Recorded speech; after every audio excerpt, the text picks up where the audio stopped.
I'm Chris Jackimick, and I live in Las Vegas, Nevada. Throughout my military career, I spent the bulk of my career out in Las Vegas.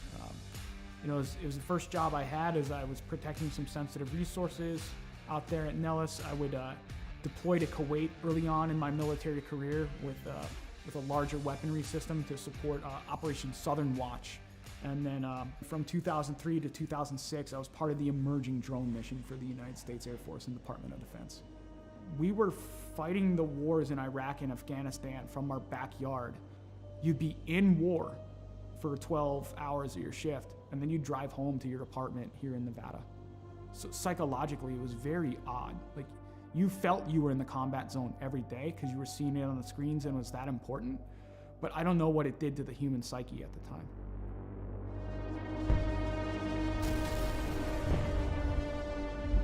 Some things would kind of happen in my personal life after that would change a lot. When Adam joined the Marine Corps, it was a natural fit. Anybody who joins the military, especially after 9/11 happened, you're looking for that purpose. I think that's why he made the choice. It's like, let me go be a Marine. He was in between Fallujah and Ramadi during the heaviest parts of the fighting of the Iraq conflict. I mean, you hear guys like Jocko and everything talk about like the triangle of death. My brother was dead set in the middle of the triangle of death with a Marine unit. I think it changed him. Like, you look at everything across history, you read any of the books out there, war changes anybody that's been involved with it. Trauma or mass events like that changes anybody, and it really changed my brother. And I get that call. I get the text, actually, from my stepmom. It's like, I need you to call me as soon as possible. Something's wrong with Adam. All right. Didn't think anything of it. And I'm about to pull off the highway to go celebrate and have some pizza with my classmates. And she's like, Adam's dead. Adam's dead. He had died by suicide that day. 25th of July, 2017. And it changed my world forever. I think that was the first time I saw or heard someone broken through the phone. There was a time where I was concerned that he wasn't going to make it. There were times I thought, we're going to have to camp out outside of his house, or we might get that phone call. Are we ready for that phone call? I couldn't catch a break. A fellow first sergeant I served with, he had died by suicide. On the day of my buddy's funeral, I'm going through social media, and I see this, what appears to be a manifesto from one of my old airmen.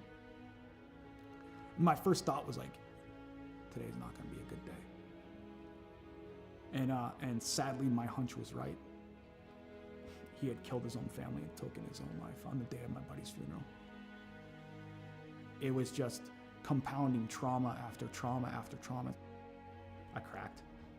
I fell hard with alcohol. That was rock bottom.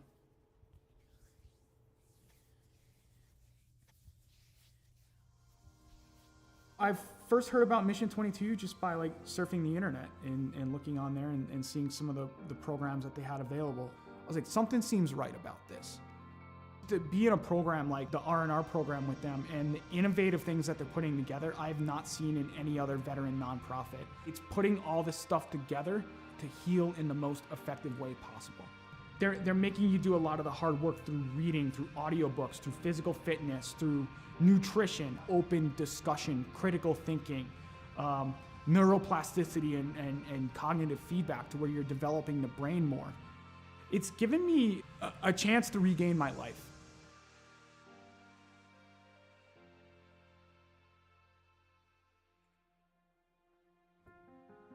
Cycling's been a big part of my recovery. Is around the time I retired, a little over a year ago, I set forth, as like, let me set this goal to ride 2,020 miles in 2020 for another veteran nonprofit that supports Gold Star families and those lost either to accident or to suicide. Every time I got on that bike, I was like, you know what? There's a name, there's a dash that I'm gonna honor today. Not the dates on the gravestone. It's like, I'm gonna honor that life. So it gave me purpose. And it just became like a release for me to where the pedals would spin and I would get out of my head for a little bit. physically I was starting to feel better. I could see the improvements, and I've tracked my data over the past year, and it's phenomenal on the growth that I've had on a bike. He's just on a mission and is relentless about it. You know, every day he pushes it. From the loss of his brother and a number of different trauma that he had gone through in his life, it was absolutely critical for him to find something that he could sink his teeth into. I think he's taken the ball and run with it with Mission 22, especially the R&R, the recovery and resilience part. I think it makes him stronger in the person that he is today. I don't know why I fell on the bike. It was just like, okay, it called to me, and then I kept going.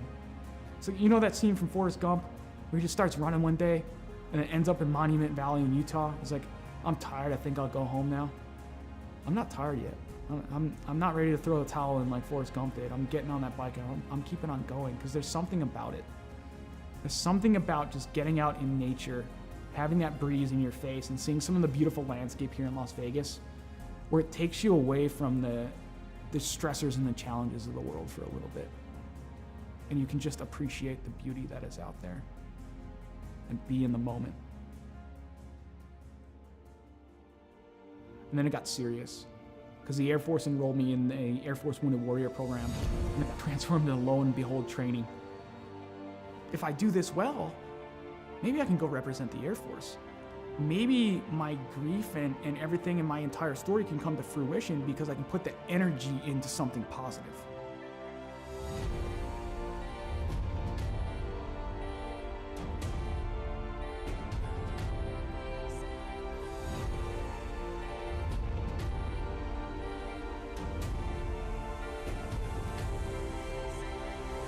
If I made the team, I'd just be overwhelmed with emotion. I suffered a lot of my trauma because of my military service. But at the end, it's like, I gotta be grateful that I'm allowed to compete in this because there are others who didn't make it home or lost the war at home that's what it's about.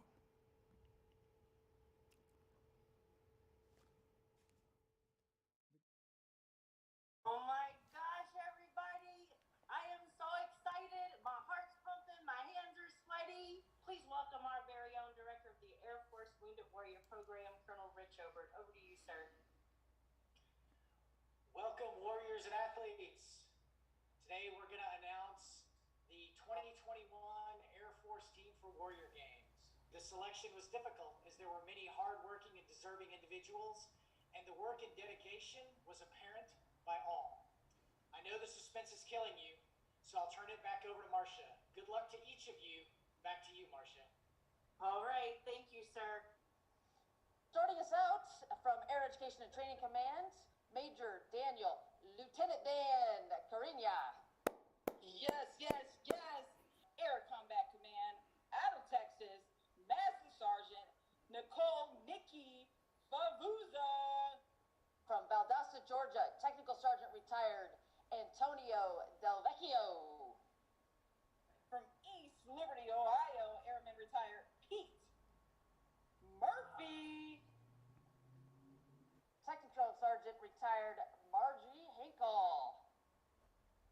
And coming up next, former pole vaulter, that is very similar to Blaze Velarde, coming to you from Las Vegas, Nevada, Master Sergeant retired Chris Jacksomek.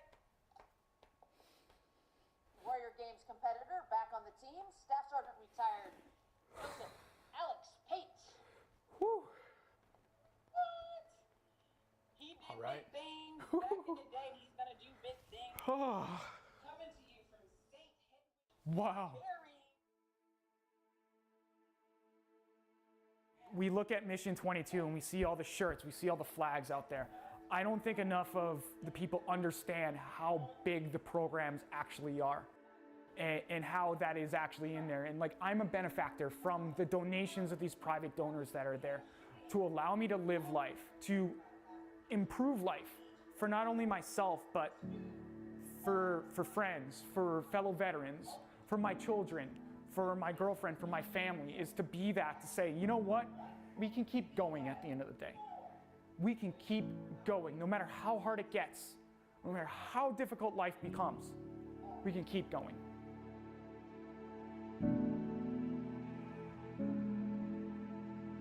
We have this value in the Air Force, this belief, a wingman concept. We're going to take care of each other. We've got each other. And it gives us hope, right? And so if you have been knocked down, I say this a lot, by the baseball bat of life, right? You're on the ground. If you know that someone's got you, it's got your six, no matter what, that's going to help you get back up again. And that's part of Mission 22, I think, for him. That connection, that human connection, that's what's going to save us. Yeah, that's what saved him. He can be a light in darkness. No matter how dark that spiral is, to know that someone got back up again and navigated their way out, that they can get through it too, that they are not alone. Not for one moment of one day. That's what he could be. He could be a beacon of light.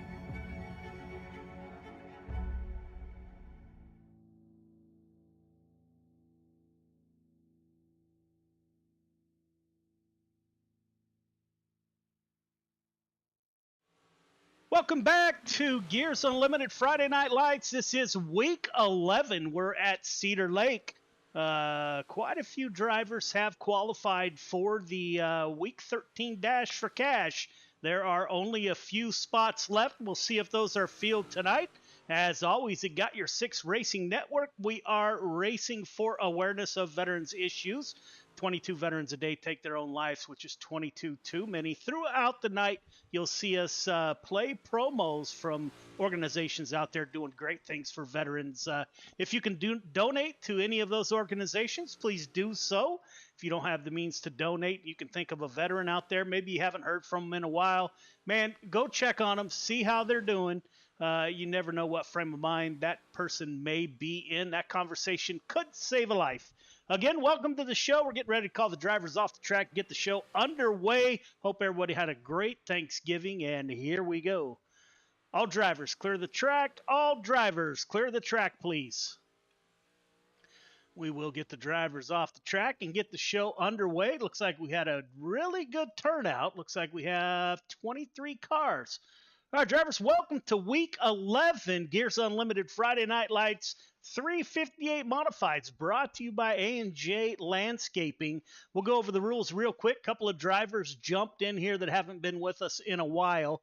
If you finish on a podium position and you do not go to the interview or get a photo after the race, you will receive an EOL next week. 2 cautions in any race, be it a feature or a heat race, you will be DQ'd from that division for that night. Intentional contact will not be tolerated at any time if it's determined intentional. The length of the suspension will be determined by the severity of the intentional contact. Wall riding, of course, is not acceptable. Call-outs on Discord. If somebody does you wrong, please take a moment to cool off before you send that message. If we find out that it's one driver harassing another, you're looking at another suspension. So we're all drivers. We know in the heat of the moment things get kind of get heated. We ask that you take a moment before you send out a message to another driver.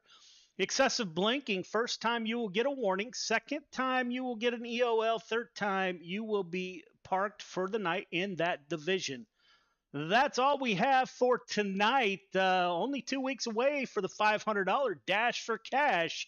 We'll put out those drivers again who qualified probably next week. I do apologize. I didn't get any information out today for the first time since we started, which is over a year ago. So Thanksgiving got the better of me. Thank you, everybody, for showing up. Any questions, comments, or concerns, now would be the time.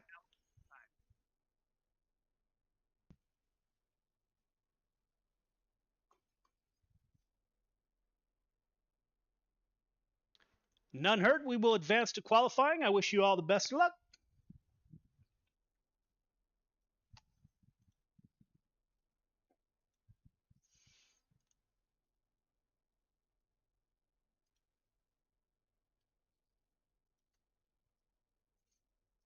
Clayton, welcome back to the show, my friend. I don't know if you're back in yet. Clayton is on baby duty tonight, so maybe a little bit hit or miss. Got a sick baby.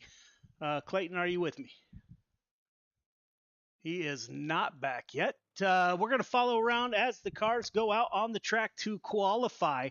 Clayton actually had to take the baby.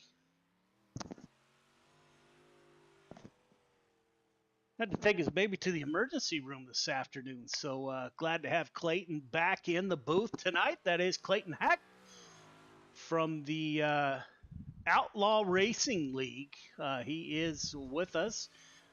Representation of top tier. He is our race control tonight. 5:15 out on track. That is Chris Cox. Let's take a quick look at the points.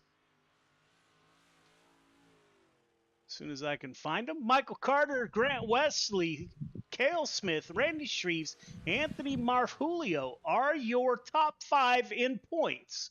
Only 2 of those drivers has a win, however, so they are locked into the dash for cash.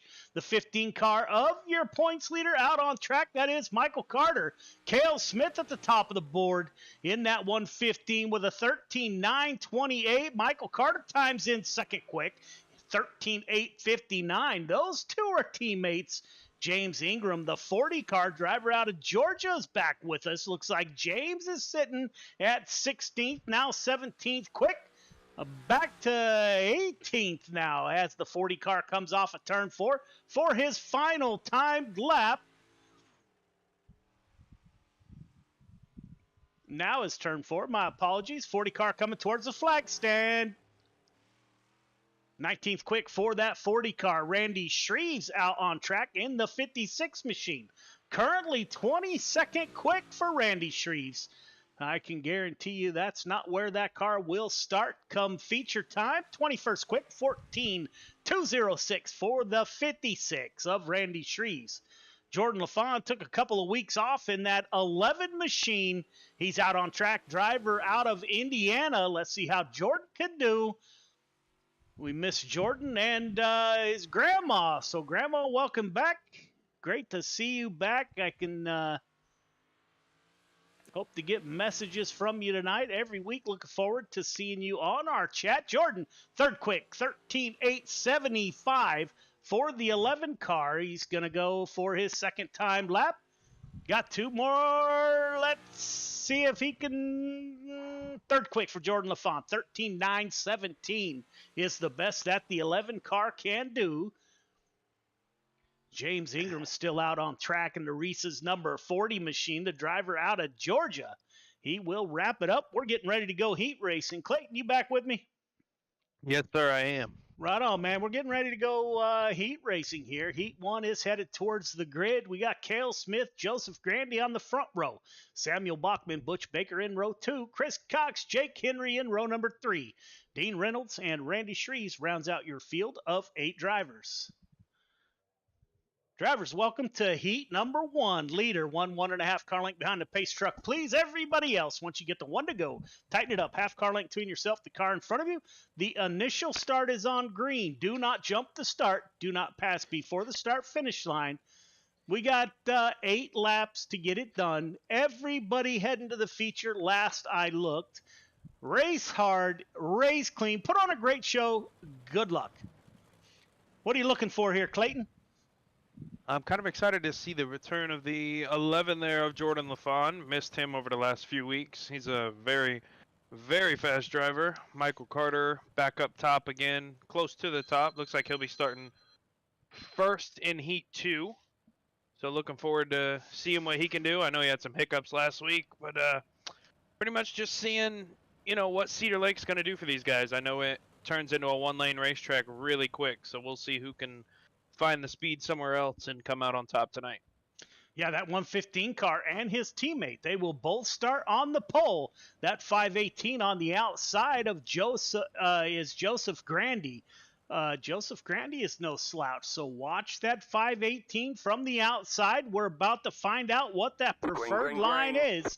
This is also the return of the 79 car. That is the director of the Super Dirt Car Series. Dean Reynolds is back with us. He's in the back of the pack running around. Dino, welcome back to the show, my friend. Up front, Cale Smith gets out to a lead. Joseph Grandy falls into P2. Looks like they're running the bottom in 1 and 2. Grandy a little bit lower. Butch Baker battling it out with Samuel Bachman in the 007. Baker, you can see the car bouncing. The track is already getting super slick. Let's go on board with Bachman. He is in your top 4. You can see him running about a half lane higher than the 97. That is Venom Racing's Butch Baker right in front of Samuel Bachman. Bachman, if we were going to have a consolation race, he would be in the final transfer position. Chris Cox is your reigning Gears Unlimited Friday Night Lights champion in the 515. He is on the outside looking in. Dean Reynolds in that 79, who we talked about previously. He has moved up one. Jake Henry and Randy Shreves in the back here battling it out. We're not used to seeing those two in the back of the pack, so we will see how this shakes out. Lap 6 of 8, Cale Smith coming off a turn 4. Smith, Grandy, Baker, Bachman. 2 laps to go. 115 is down low. I'm sure this lane will move. The preferred line will move up high. Doctor's coat is out. We got 1 more lap to go. Cale Smith, the CTM driver, at the front of the field. What can Grandy do? He's going to try a little bit higher line. He's going to go to the middle.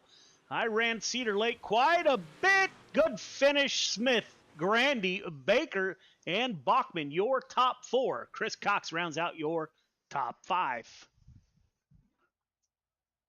Heat 2 to the grid. Heat 2 to the grid, please.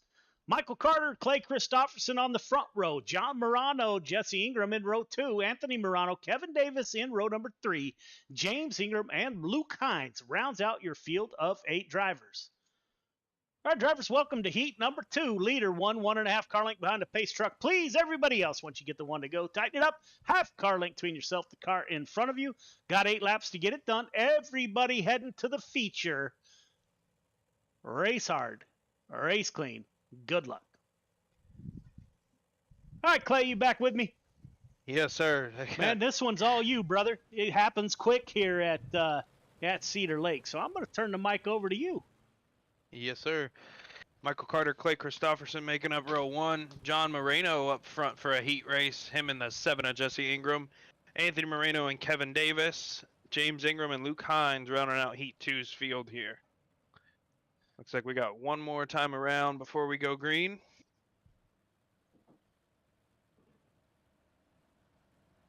Great, and I hope you had an awesome Thanksgiving, my friend. And again, as always, every week, thank you for your service to our nation. Yes, sir. It was a good one. Thank you for yours as well.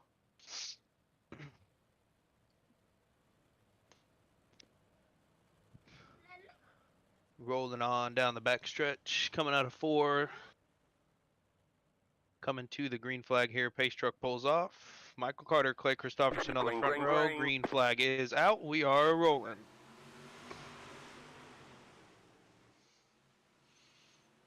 Looks like that bottom line is still preferred. Now Clay Christopherson. Christopherson just joined back up. He was with us. Looks like we're going to have a caution here. That's all you, brother, so I'll let you do your business. Look like the 33, I believe. Yeah, the 33 looks like he just gets a little too sideways here going into 3. That is the 33 in the yellow car. Got Gears Unlimited on board.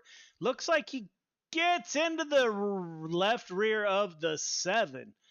And he will collect the 32, who is Morano. We have not gone on board with Morano tonight. John, my apologies.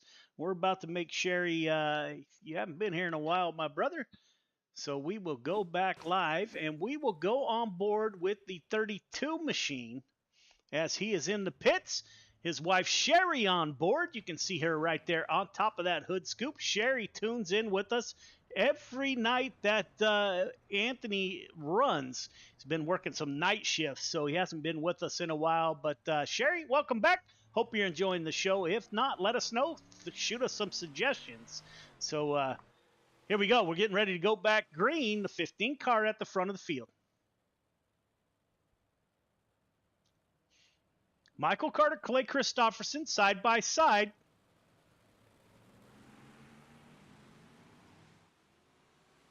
Good start by the 15. Clay Christopherson goes right with Michael Carter. Again, Clay Christopherson, he raced with us last year. And this is his first week back with us. You got Christopherson, Ingram battling it out. Let's go up top and see what it looks like from behind these drivers. Jesse Ingram in the 7, the driver out of Georgia. Jesse gets better and better every week. Those are your top 3. Luke Hines in the 17. The 17 car having a good run tonight. Luke up to P4. He would be in a solid transfer position. James Ingram in the 40 battling it out. Kevin Davis back there in the 121 or the 21. 33 car of John Morano. Anthony Morano, after that incident, in the back of the pack, up front, lap 6 of 8. Michael Carter, you can see that bottom here at Cedar Lake getting super rough. I ran Cedar Lake quite a bit this week, and that bottom, man, if you just got to ride through it. The bumps are horrendous in entering 1 and 2. So if you can get through that, man, you're good. Yeah, there's the only 2 choices here at Cedar Lake is to go up top and risk running into the wall, which is very aggressive here, or you can tough it out down there on the bottom and skip it across those bumps and hope for the best on corner exit. Yeah, man, Michael Carter coming off of turn 4. Carter, Christopherson, Ingram, your top 3. Hines and Kevin Davis round out your top 5. Great race, Clayton. Yeah, great to see Clay Christopherson back. Very fast last year. Kind of took a little break, and good to see him back. Heat 3 to the grid, please. Jordan LaFawn, Kurt Schatzer on the front row. Donald Ingram, Brian Dickens in row number 2. Randall Dixon, Grant Wesley in row number 3. Jeffrey Kemper rounds out your field of 7 drivers.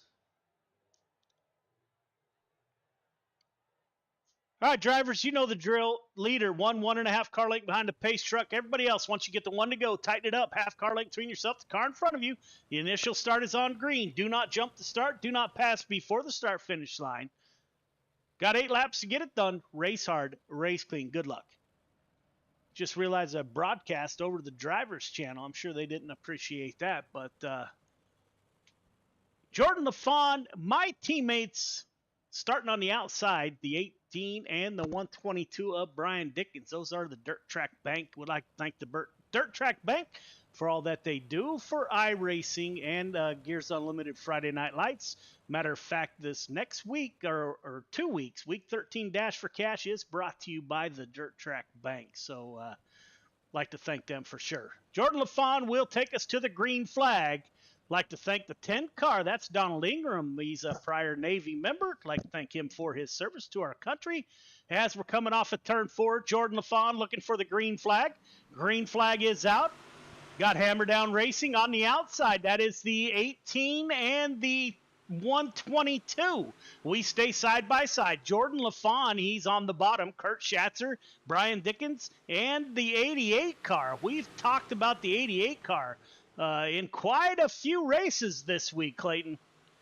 Yeah, absolutely. Grant Wesley seems, no matter what league he's in, he can find his way to the front. We're seeing the 18 here, Kurt Schatzer, probably be the first car to stay even with the leader. I think Jordan LaFawn will clear him here exiting 2, but I think that top might start coming in the further we go into the night here in these modifieds. Jordan LaFawn at the front of the field. Schatzer P2. Grant Wesley in P3. Brian Dickens in the 122. Driver out of North Carolina, currently in the final transfer position. Randall Dixon, we got a caution. Looks like Donald Ingram may have been involved. Tonight's replay is brought to you by the Dirt Track Bank.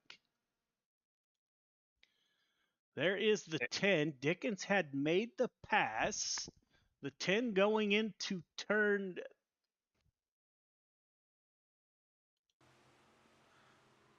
Gets into the outside wall by himself, collects a couple cars there, so the 10 car will go back to the end of the longest line.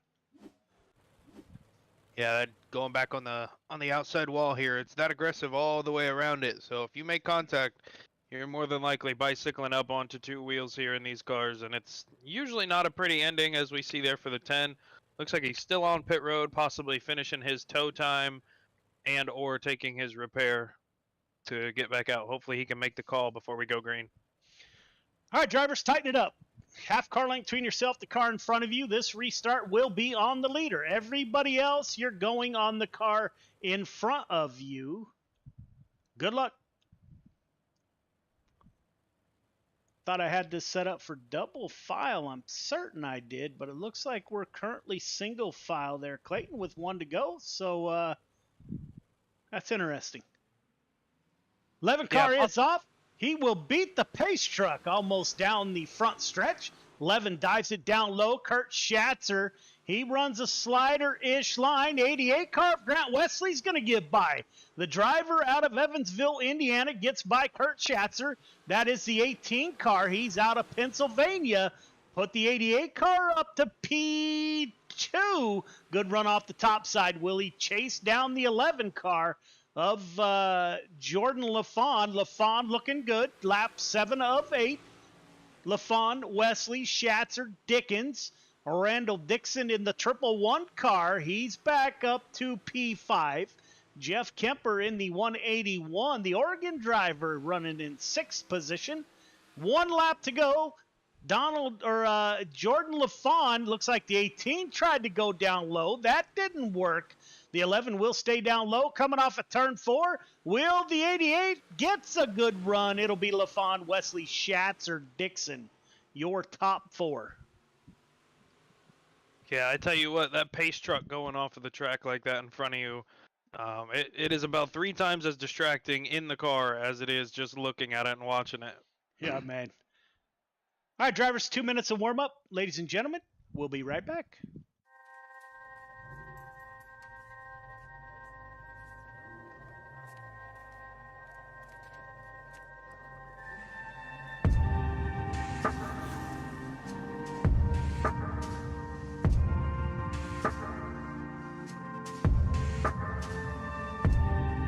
Our biggest thing is getting the word out, awareness of Mission 22, the struggle as it is to fight PTSD and suicide.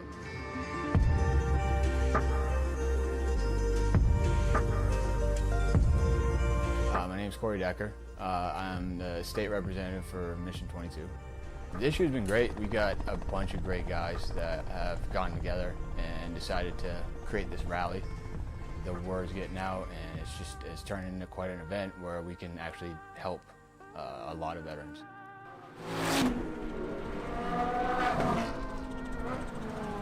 It's a great event, but you really have to go and see it for yourself, and it's really one of those things that's an experience. Just going that weekend, we've seen how it changes people.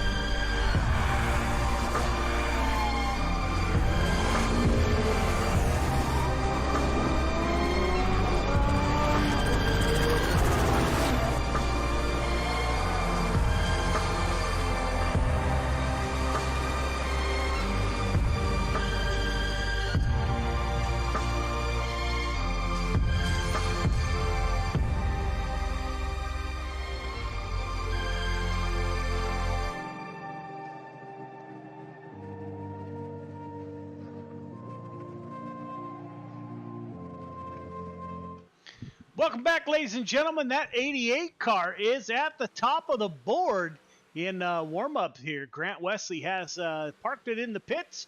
What are we looking for, Clayton, in this feature? Sorry about that. Clayton can't hear me. Clayton, what are we looking for in this feature? I really think it's going to be who can go to the top and figure out the fast way around up there. I don't think guys will be able to find speed after this warm-up, seeing with how much it has slicked off up top, or on the bottom, I apologize. I really think it's going to be who can go up there and run consistently without making some wall contact and possibly, you know, that one mistake that's just one too many and ruining their night. Yeah, as we know, accumulation of bumping into the wall throughout the night will that'll add up. So we'll see as the cars move up high. We haven't seen them up high very much yet tonight. Feature to the grid, please. Cale Smith, Michael Carter on the front row, Jordan LaFawn, Joseph Grandy in row number 2.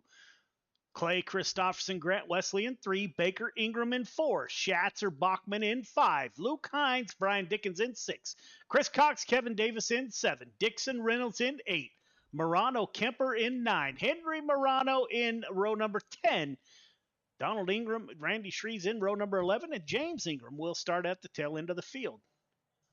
All right, drivers, welcome to the feature leader. Just like your heat race is going to ask you to stay 1.5 car length behind the pace truck. Everybody else, once you get the one to go, tighten it up. Half car length between yourself to the car in front of you. Got 25 laps to get it done. Race hard, race clean. Good luck. Who you got?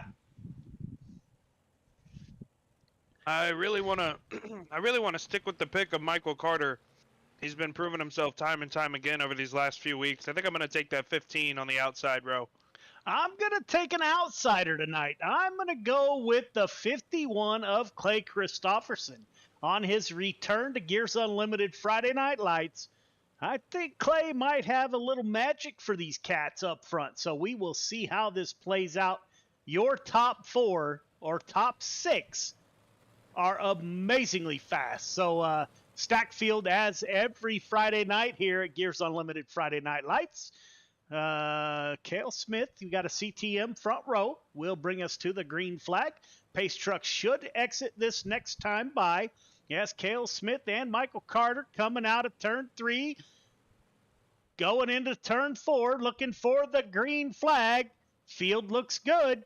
Green flag is out. We are underway. Will Michael Carter get a great run on that top side? Cale Smith in the 115. Will he slide up? Plenty of room. A matter of fact, the 11 of Jordan LaFawn stayed down there with the 115. He almost had the opportunity to jump up to the top side. Jordan's going to keep it down low. Cale Smith at the point. His teammate, that is the 15 of Michael Carter in P2. Caution comes out.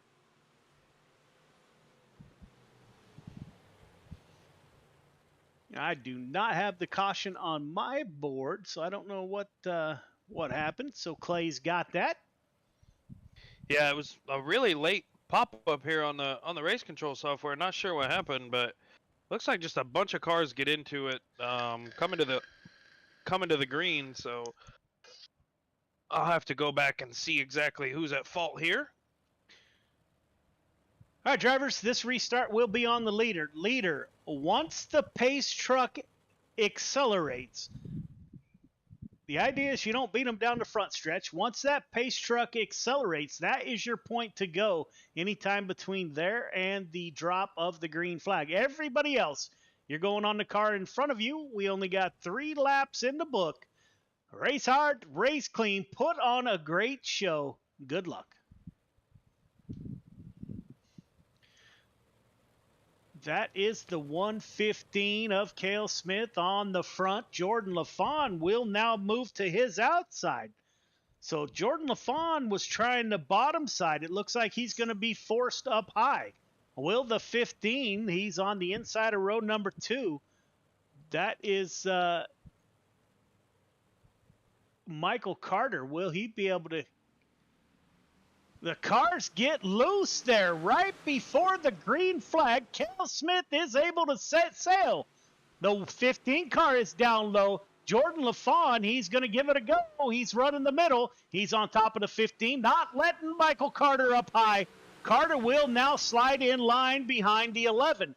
Clay Christopherson is the first car out of your lead pack, running that bottom side. Joseph Grandy to his top side in that 518. It is Cale Smith at the front of the field. As the caution comes back out, Kevin Davis, I am seeing, could have had an issue.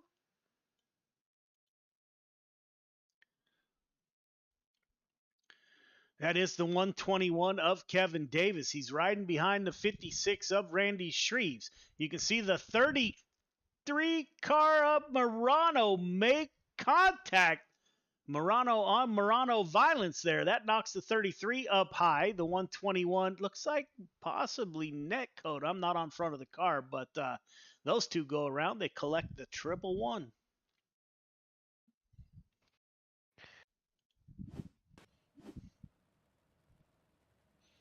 Yeah, I'm being asked here for a waiver round for the 79 of Dean Reynolds. Just to clear that up there, Mr. Joe, do we allow waiver rounds here in this league? No. Alrighty. Not until we vote on it. Again, this is a league for the drivers. We haven't done it before, so we will put a vote. We will put a vote out on Discord this week.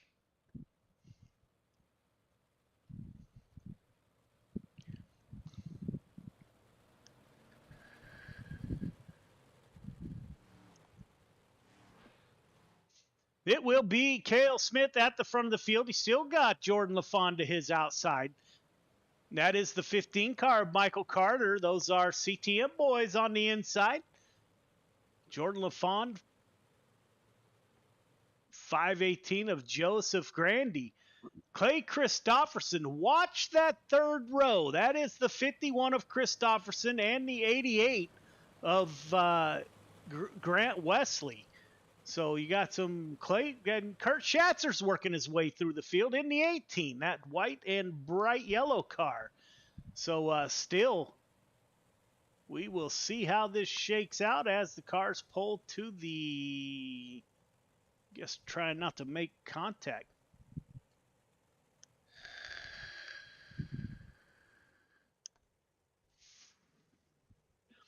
These drivers will have to let the pace car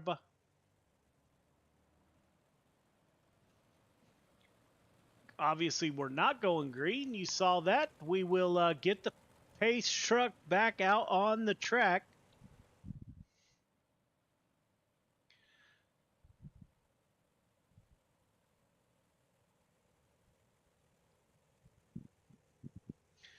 All right, this time we had a little mix up there. Pace truck is back out on track, leaving the field to Cale Smith in the 115. Jordan LaFond to his outside. Michael Carter, his teammate in the 15, is on the inside. Joseph Grandy, Clay Christopherson in road number. That's Christopherson and the 88 of Grant Wesley there.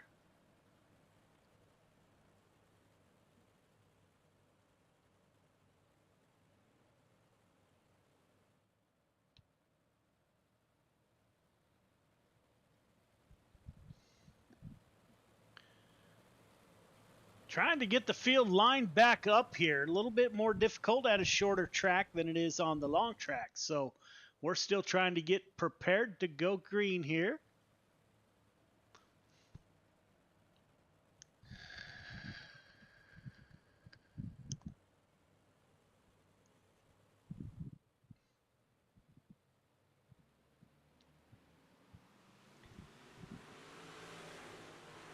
.115 of Cale Smith with a great restart. Jordan LaFond on the top side. LaFond gets a great run off of the top. LaFond now, he dives back down to the middle. Jordan LaFond, we are thought about 3 wide. LaFond gets comfortable. He's comfortable here at Cedar Lake and appears down low. LaFond coming off at turn 2. He will take the lead with the pace truck coming out. So we're about to figure this out. Yeah, these guys are making this 15 times harder than it needs to be right now, so definitely going to have to go through this field and rearrange the lineup manually myself here. There we go. That is race control. Clayton is on it. We got to line everybody up where they're supposed to be.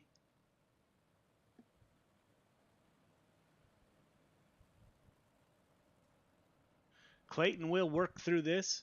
It is Cale Smith at the front of the field.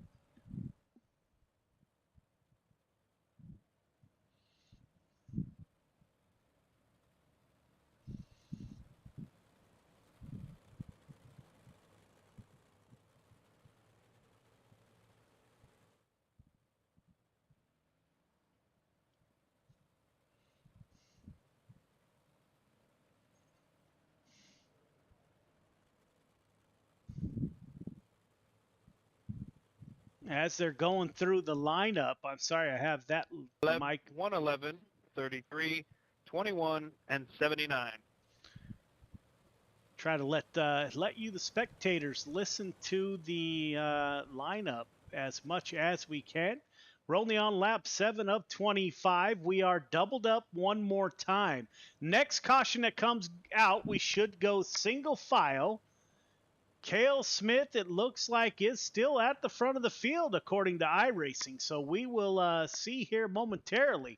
Jordan LaFawn had a great restart. Let's see if he can rework that magic on the outside.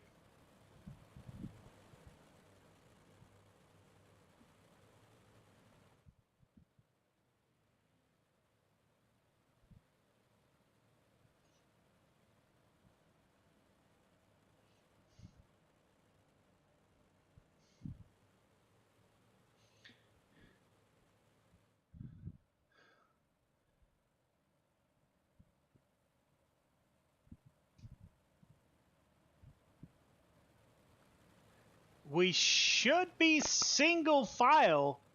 We should be single file after this caution. So we will see how that plays out. As we got cars all over the track, we're trying to get this situated.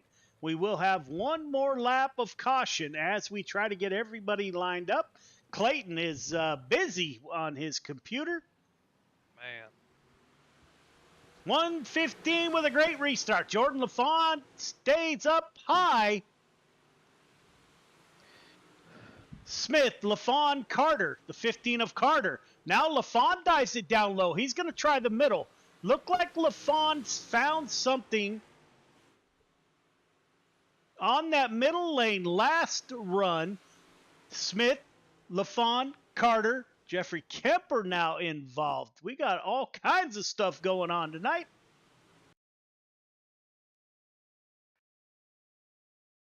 The 181 of Jeffrey Kemper involved, running that bottom side. Got Morano above him. They try to split the 40 car. Can't do it. The 181 checks up. Into the infield he goes to avoid contact.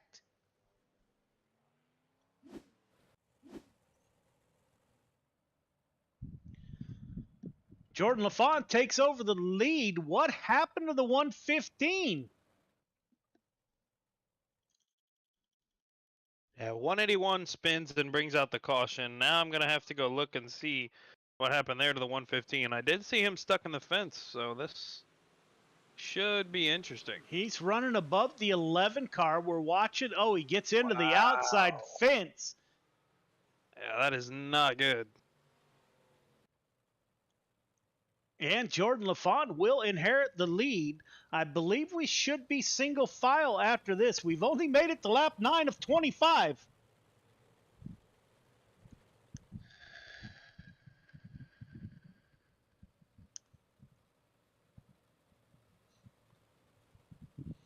Full Send Motorsports, Jordan LaFawn, driver out of Indiana, is on the front row. He's got Michael Carter. Those two have battled it out. Jordan LaFawn up high. Michael Carter following. Joseph Grandy in P3. Clay Christopherson in that 51 car. He's in P4. Grant Wesley in the 88. He is in P5. We will go for a quick, see if we can find it.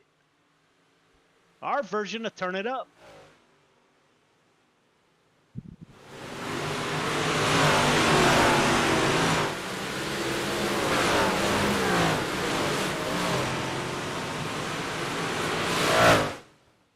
That didn't last long. Caution comes back out. Looks like Luke Hine in the 17 car. He was having a good run tonight, but 17 car running on that outside.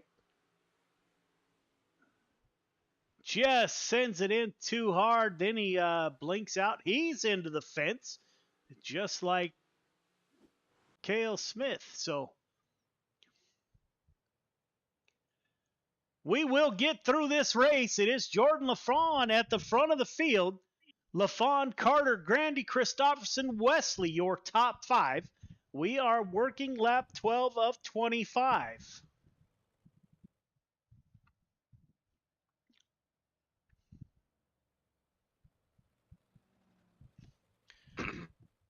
All right, drivers, let's settle in. We're only halfway through the race. Let's settle in, put some green laps together, race hard, race clean. Good luck.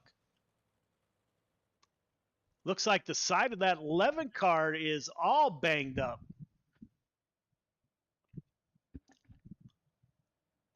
Yeah, possibly some outside wall contact from the 11. I didn't see any under his name, any incident-related hiccups.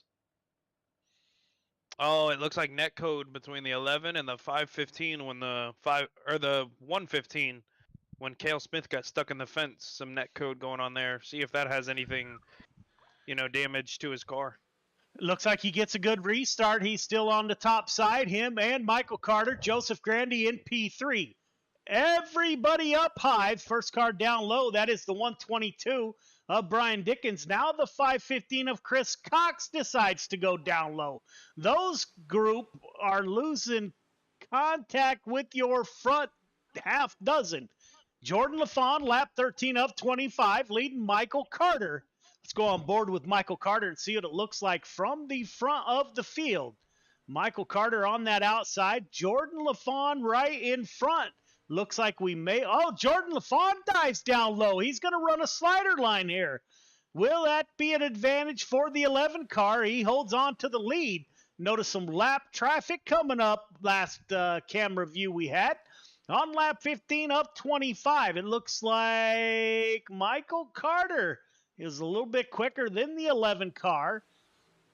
Michael Carter has a half dozen wins here.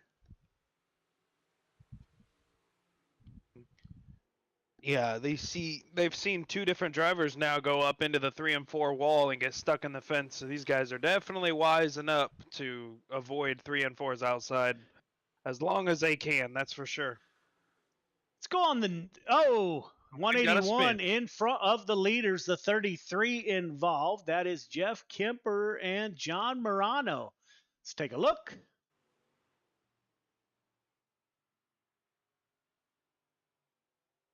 Looks like Kemper gets loose. You can see the 33. He's already wrecking up above.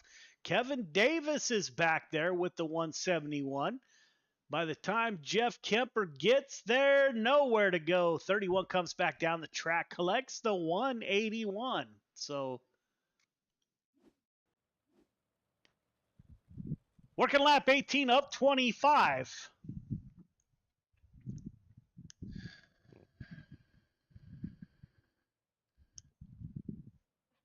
You can see the 11 is all scraped up. Got the Nerf bar banged in, got number barely showing. The 15 car looks clean, as does the 518 of Joseph Grandy. The 51 of Clay Christopherson. Let's look on his left side. So everybody in the top 5, those cars are looking clean. Wesley got a little bit of damage on the left rear. Let's see if Jordan LaFawn can hold off the rest of the field here in that 11 car. Matter of fact, let's go on board and see how Jordan is doing on the restarts.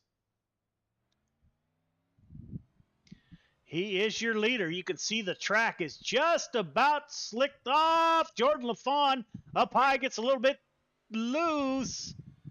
He'll dive down low in 3 and 4. Coming to the flag stand, that is a lap with your leader, Jordan LaFawn. Michael Carter in the 15 car in P2. Clay Christopherson has decided to go down low in the 51. Clay Christopherson side by side with Grant Wesley. Grant Wesley is currently the first car on the outside of a podium finish. Now Michael Carter starting to put a little pressure on. Carter trying to pressure that 11 car. Carter is using low in 3 and 4, higher in... No, he's going low in 1 and 2. Yeah, don't look now, but the 51 of Clay Christopherson has almost worked himself into a podium position, and he has not left the bottom since we've gone green. He's working his way up. Does he have anything for the top 2? Grandy Carter going to battle it out. The 51 of Christopherson in his return to Friday Night Lights. Oh, caution comes back out. That is the 181 of Kemper. I don't know if that's his second caution or not. Yeah, it appears to be incidental between the 181 and the 21 of Mr. Kevin Davis. 181 into the outside fence.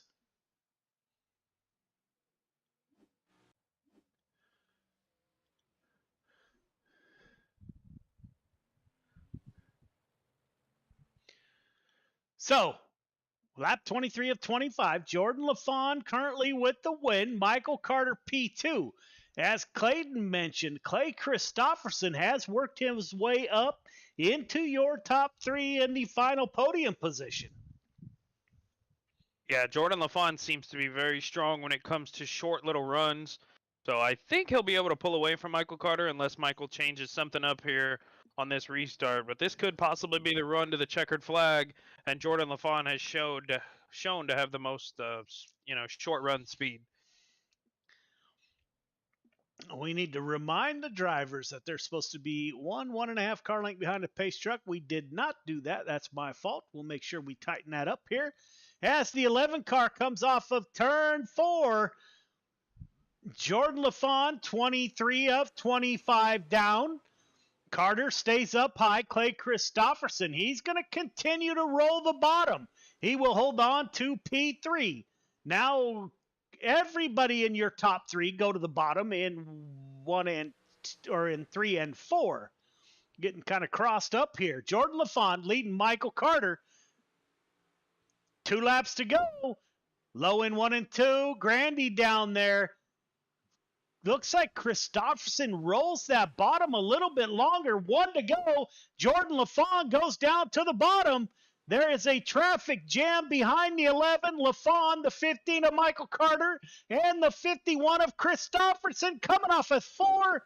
LaFawn will win it. Michael Carter, Clay Christopherson, your top three. Top three, start finish line, please. Top three, start finish line. Great run to the finish. We will get a word with your top three here as the 11 car pulls that car into victory lane.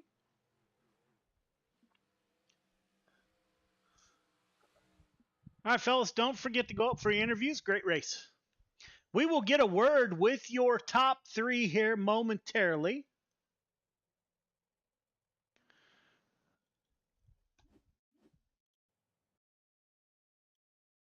We're waiting for Clay Christopherson. He's no stranger. Clay is in the booth. Clayton, you got Clay?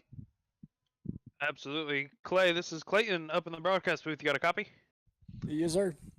Hey, bud, watching you roll the bottom there on that second to last restart and the last one, man, what I want to ask, what took you a little bit longer to get down there? Did you think you could have gotten down there possibly a little bit sooner to go after P2 and potentially the win here, or did it take really that long to get the bottom worked in? I think we just had to wait for the high side to burn off. 3 and 4 or 1 and 2 is still dominant because you had that jump on the bottom, but 3 and 4 you could get a pretty good run off on the bottom because it was getting to the point where you had to slide all the way up the track, and them two were fighting, and I couldn't get past the guy in front of me at the high side either. So I was like, well, I'm gonna take the risk, run the bottom, and see what happens. And if you had the patience, it rolled pretty good. Yeah, absolutely, man. You were glued down there in 3 and 4, man. Who do you have to thank tonight for a podium finish? FTM, Swan Speed Shops for all the setups, and that's about it. Alrighty, congrats on your P3 finish tonight. Thank you very much. In the booth, Michael Carter in the 15 car. He starts on the outside of pole. He finishes outside pole. Michael, this is Joe. You got me? Sir. Hey, man, another solid night for the 15 car. Man, how Clay Christopherson was rolling that bottom early. How was your night? Good. Just focus on trying to work that top and not jump the cushion and get on that wall. And unfortunately, my teammate there, he did that there in 3 and 4, and it cost him the lead. But it happens, man. It's kind of a little treacherous up there when it gets slick. But besides that, it was good points night. I was just trying to finish the race and get a podium finish and add some points to the point lead. That's the main goal. Man, CTM has been all season just on a tear. I think your points lead is safe here, my brother. You finished in front of all the other takers. Great run by you, my friend. Who do you want to thank for your podium finish? As always, I gotta thank you guys here. Friday Night Lights, you Joe, of course, GY6RN, Dirt Track Bank, top tier, race control. Just everybody involved with this, really appreciate it. I gotta thank my dad, Randy Carter Painting, CTM Motorsports, Kale Smith, Travis Anderson, Redline Race Designs, and like I said, everybody's part of this. Really appreciate. Congrats to Jordan too on the win. Yeah, man, can't wait to watch you run the limited late models, my friend. Yes, sir. We'll be there. All right. Jordan, it's Clayton up in the broadcast booth. You got a copy? Yes, sir, my man. How are we? Doing good, man. How are you? Clearly, you're doing a lot better than we are tonight. How did it? I guess what did it take to find a somewhat slider line there and still be able to pull away from everybody behind there? You know what did it take from that 11 car tonight? Well, to be honest, I got gifted a blessing there by Cale Smith. He drove in there a little too deep, got caught up there in the wall, and had to go to the back. Gave me the lead, and I know when the track gets slick off here at Cedar Lake, it typically goes all the way to the wall. Um, so I just figured the only way to keep them from driving around me on the outside there was to throw Hail Mary sliders about the last half of that race, and it ended up working out. Absolutely, man. So we were talking earlier. You know, we've missed you over the last few weeks. You and Clay Christopherson have kind of made a return this week. Are you back for Friday Night Lights? Oh yeah, we're back. I had some family stuff going on the last couple of weeks, and we got everything all taken care of, all situated, and we're here to finish out the rest of the season and see where it goes on into the next season here. Man, Awesome, you know brother. what? Let me jump in here. I had to go to the Hangtown 100 last weekend. I thought maybe you checked out on us and you were running midgets out here on California. But man, we walked through the pits. I was looking for you and didn't see you. So yeah, man, I hope all the family stuff is well. Clayton, I apologize for jumping in, but great run, Jordan. Clayton, Thank all you, yours. sir. It's all good, man. Jordan, who do you have to thank on that 11 car tonight? My grandma for always hanging out here Friday nights with us. She likes hanging out, watching us do a little bit of racing. So, my grandma for hanging out in chat and rooting me on and giving me all the go go goes and everything else that she does down there in the chat. And Apex Industries, Lawn Crafters Lawn Care, Big Bacon Media Gaming, GY6RN, you Clayton for hanging out up there doing all the admin work for us. Joe putting on the broadcast over there, and yeah, everybody just shows up, puts these races on, and it was fun, man. It was a good night. Awesome, man. Are we gonna see you in the limited late models? Oh yeah, we already in the lobby, baby. Alrighty, buddy. Well, I know what you mean when it comes to the cheering on and stuff. I get strategy calls from my dad in an ARCA league that we run on Monday night, so I know all about it, man. Oh yeah, she Best of luck. loves it, man. She has a blast jumping in here and watching us do this stuff. So Awesome. That's what we love to see, man. Best of luck in the late models tonight, Jordan. thank you, sir. Yes, sir. All right, Clayton, last thoughts. Pretty good show by the 358s. Quite a few cautions, but we made it through it, man. What's your final thoughts here? And what are you looking forward to in the limited late models before we go to break? I know the limited late models kind of struggle to turn into the corner, and if you have that come across as you're trying to run the top and it doesn't want to turn in, we could have a few more stuck in the fence at the end of this late model race. Other than that, I really think it's going to be a good, hard race up front. I think it's just going to be a battle for who can keep that motor wound up and keep the momentum rolling on the top and bring it home possibly at the end of the day. Yeah, man, love Cedar Lake. So looking forward to it, ladies and gentlemen. There are your 358 modifieds to kick off the night.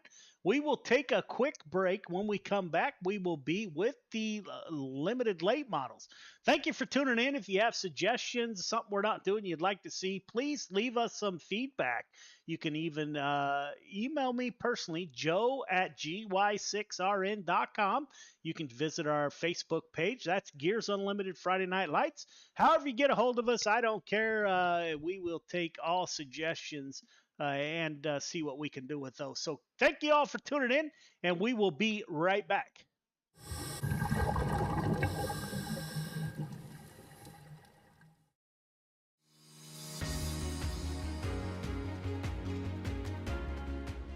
My name's Nick Powers, and I'm the president and lead instructor of Warfighter Scuba. I'm a veteran of the United States Marine Corps from the years 2003 to 2007, with one combat deployment to Haditha, Iraq in 2006. Throughout my time overseas, I experienced a lot of situations that you wouldn't necessarily find yourself in the United States. IEDs, getting shot at, rocket attacks, mortar attacks, you name it, it happened. When I got out of the Marine Corps in 2007, I tried to adjust back to civilian life, and the whole time you're in, you just can't wait to get out. And when you get out, you start to realize, did you make the right decision? 9 times out of 10, most of the guys that get out, they immediately plummet into a depression cycle because you don't have that structure anymore that the military provides you. And this hit me super hard.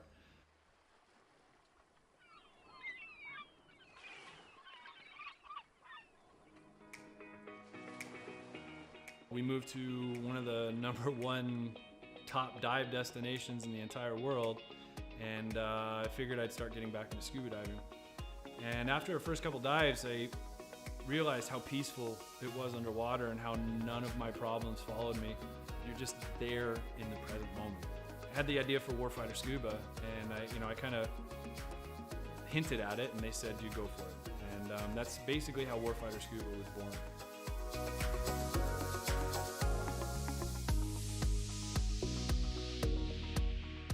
So Warfighter Scuba is a nonprofit. We're a 501c3 nonprofit with the IRS. We bring combat wounded veterans down to the Caribbean to teach them scuba diving to treat their wounds.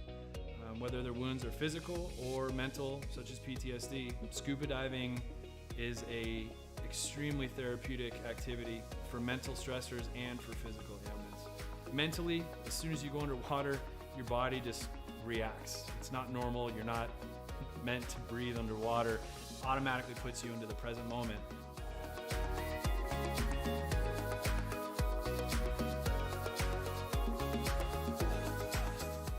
You have nothing but peace and calm. This ability to separate yourself from reality really allows veterans to find out what their trigger mechanism might be for their particular mental stressors.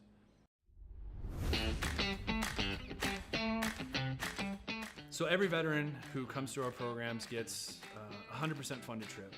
Each veteran also receives a round-trip ticket from their home of record. That ticket will bring them straight into Roatan, and their entire week stay, their hotel, their meals, their snacks, everything's paid for. And so that veteran can get an entire week away from reality and completely separate from any kind of problems they might be facing at home. So each veteran receives very private and intimate training sessions when they come down to Roatan. We first start in the pool. We do some confined water skills. We'll then switch out to the open water dives. From that point on, it's not even training anymore. It's just fun. It's learning on a level that I don't think most people have experienced before. We do all the certifications for them that we can in a week at their pace, from open water to full face mask to nitrox. Every trip that we have, whether it's one veteran or 4 veterans at a time, we just have a blast. There's no bad karma.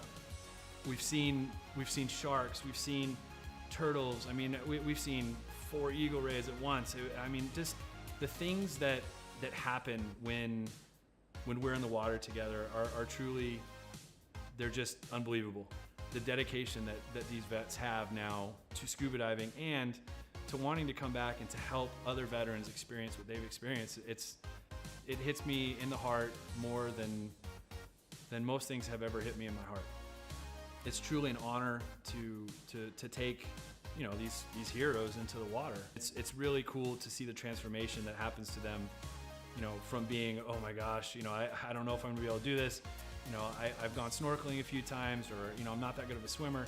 And the funny thing about scuba is none of that matters. You know, you're completely weightless in the water. You could come down and have zero experience in the water and be one of the better scuba divers out there.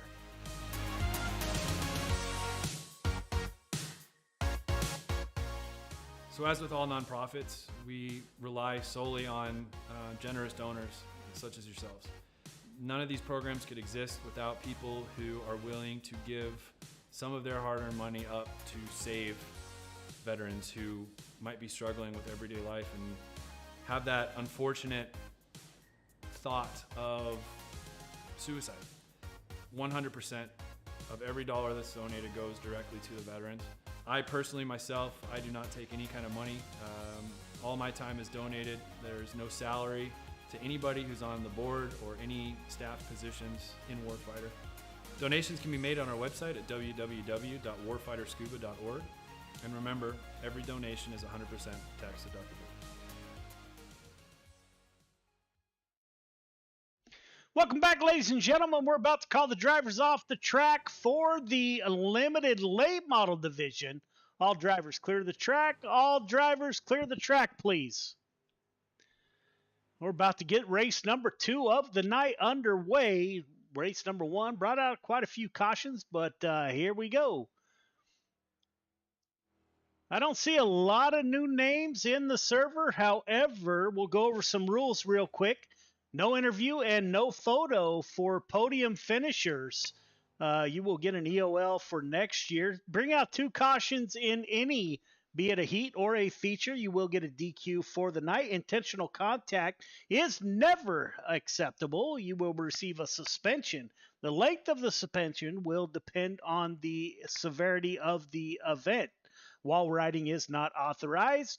Call-outs on Discord or any social media. If you, we're all drivers, we understand it gets kind of heated out there.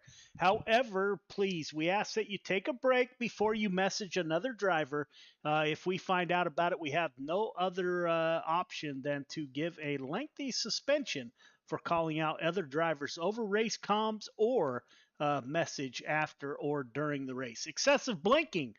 First time you will get a warning, second time EOL, third time you will be asked to park it for the night. We do have one penalty for the night. The 515 car will get a feature EOL, but will still qualify and run in the heat race for practice. I don't have anything else to report. Any questions, comments, or concerns? Now would be the time.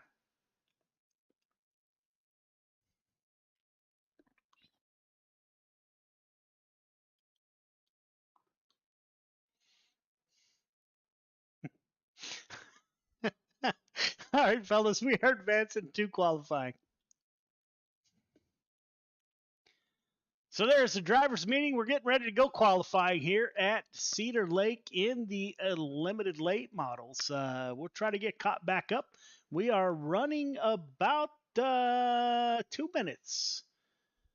It's the military in me, I suppose. That 2 minutes bothers me, but here we go. We're going qualifying here at Cedar Lake in the limited late models. Clayton, once you get out of the military, my friend, that will never go away. Timing is just absolutely drives me insane. Jeff Kemper in the 181 car. The driver out of Oregon is the first car out on the track. We saw Jeff Kemper do a slip and slide, as I had mentioned last week. He won a championship, and the driver out of Oregon in the middle of the night went out and dove on his slip and slide for his championship celebration. So I challenge anybody in the league, if you can do better than that, we would sure love to see it on Discord.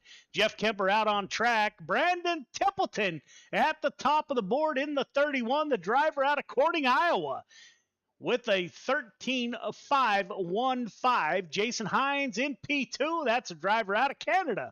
The 10 car, that's Donald Ingram, 13.696. He's a Navy veteran. He drops down to 10th. We got an absolute packed field tonight. Kevin Davis in the 121 is out on track. Cale Smith in P2. Jesse Ingram up to P3. 121 coming off a turn number 4, shuts it down. I didn't see. He may have contacted the wall, Clayton. Yeah, I believe he did coming off a 2 on the backstretch there, Joe. He got no time for qualifying. Grant Wesley in the 88 out on track, 14th quick. He will shut it down, 14th quick. Here is your points leader, Michael Carter, top of the board, 13.561 for the 15 car. Michael Carter, Chris Cox, Randy Shreves, Anthony Marjulio, and Cale Smith are your top 5 in the current point standings. James Ingram, go ahead. He's yet to hit the track. He's known for it. He always waits till the end to kind of upset everybody. But Jordan LaFawn's still sitting there, not even loaded into his car, it seems. But he is yet to put down a lap. So we'll see what he's got waiting, possibly making some adjustments here. 19th quick for the 40 car, the driver out of Georgia. That is James Ingram. Kurt Schatzer, Anthony Marjulio, and Jordan LaFawn have yet to take qualifying here.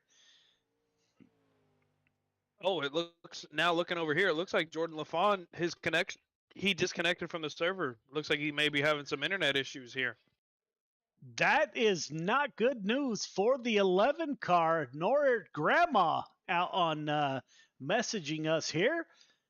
Kurt Schatzer, we're still waiting on Kurt Schatzer and Anthony Marjulio. So we are all done. Let's see. We're going heat racing. Heat one to the grid. Heat one to the grid, please. Yeah, man. See what Jordan can do all the way from the back. Yeah. Michael Carter, Jesse Ingram on the front row. Kevin Davis, Joseph Grandy in row 2. Luke Hines, Butch Baker in 3. James Ingram and Jordan LaFawn will start at the back of the field.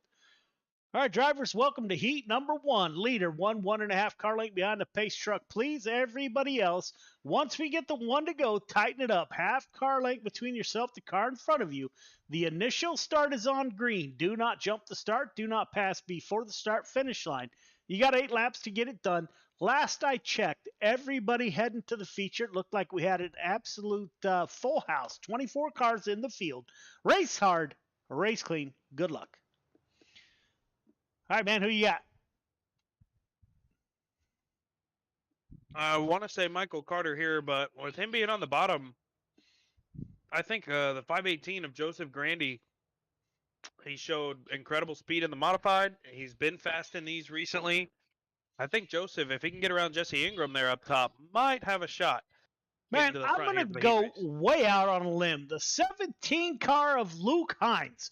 This is his 2nd or 3rd week with us. I think he's going to drive that Blue Lives Matter 17 to the front here. That's it. Luke, don't let me down, my brother. Here we go. We're getting ready to go racing here. Michael Carter on the front row. 7 car has won a late model race last season. He does not have a win yet this season. How hungry will he be? Green flag is out. Those two are side by side. I would suspect, as we knew, those cars push into turn 1 and 2. Michael Carter able to get away from the field, the 121 of Kevin Davis. Now Ingram on the outside. He'll get a good run off of turn number 3 and 4. Those two make contact. Kevin Davis will take over P2. Luke Hines in the 17. He'll move up to P3. Jesse Ingram, the driver out of Georgia. Man, we got cars beating and banging off each other. Looks like Jesse Ingram involved. He's back there with the 518. 518 already all beat up, and we're only in heat number 1. The 97 of Butch Baker gets a good run. Below the 97. That is Butch Baker, a Venom Racing driver. No EOLs given for this incident. Yeah, almost too hard to call, and the last thing you want to do is make the wrong call. It's a lot easier to just label it a racing incident. It really was. They were running nice and hard with each other and move on from there. Yes, sir. 15 car, Michael Carter at the front of the field. Kevin Davis, Luke Hines, and Jesse Ingram are your top four. Let's see if that 121 has anything for Michael Carter. 17 appears to be blinking a little bit there of Luke Hines. Keep an eye on him.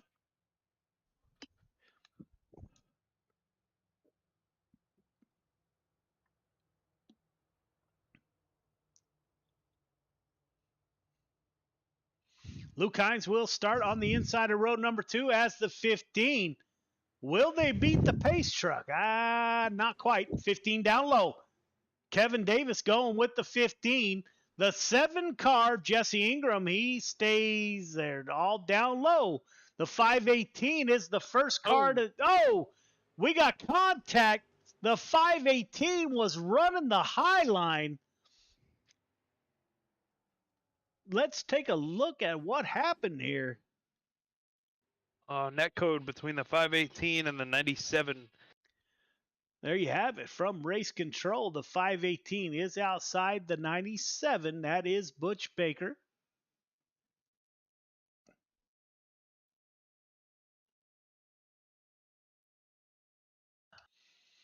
No EOL given here as the 518.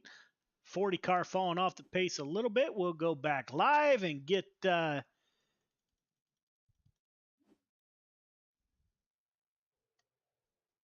Michael Carter still at the front of the field in that 15 car. He's your current points leader. Michael Davis in the 121. He just joined us, I think, last week. No Anthony Marvulio. We're going to have to figure out. Jordan LaFont didn't run, so I don't know if the 11 car will be in the feature tonight. Carter, Davis, go ahead. 11 cars in the back of the field, still struggling to blink, though. He is blinking in the back.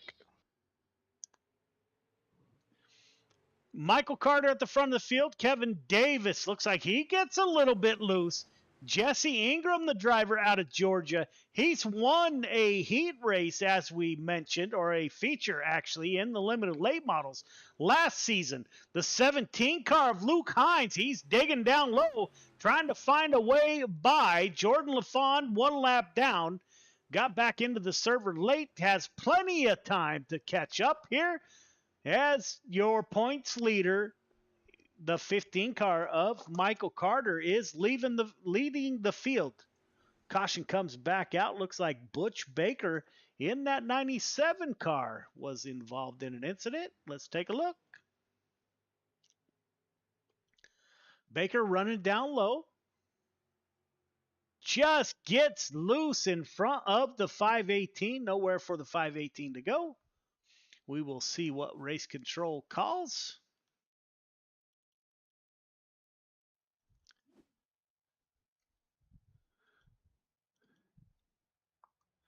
Michael Carter still at the front of the field. Kevin Davis, P2, Ingram, Hines are your top 4.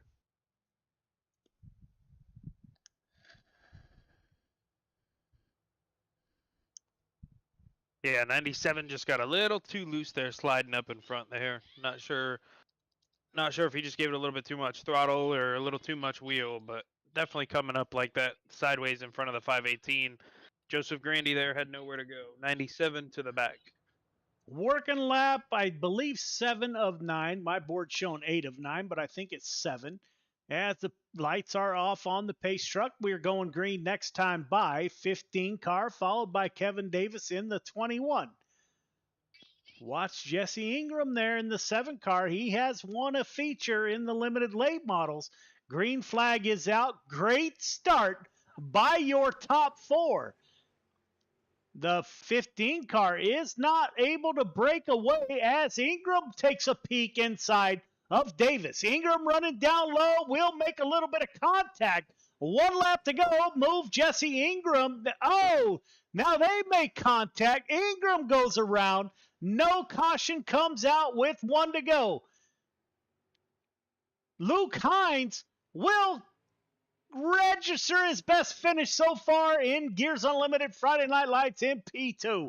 Carter, Hines, Davis, Grandy. So a little beating and banging there on the final lap. Heat 3 to the grid. Heat 3 to the grid, please. Brandon Templeton, Jason Hines in front row. Mark Gilbert, Clay Christopherson, row 2. Randy Shreve, Samuel Bachman in 3. Randall Dixon, Kurt Schatzer round out your field of 8 drivers. All right, leader, 1.5 car length behind the pace truck, please. Everybody else, once you get the 1 to go, tighten it up. Half car length between yourself, the car in front of you. Got 8 laps to get it done. Race hard, race clean. Good luck. That is Corning, Iowa's Brandon Templeton in the dirt track bank number 31. On the front row, Jason Hines, the driver out of Canada, is in the outside of the front row. Mark Gilbert in the 76, Venom Racing driver. Clay Christopherson to his outside. Watch the, I don't see the 18 on the grid. I was going to say watch Kurt Schatzer in the 18 coming from the back of the field. However, the 18 did not take the grid. So we're getting ready to go green here in heat number 2. Pace truck will exit this time by.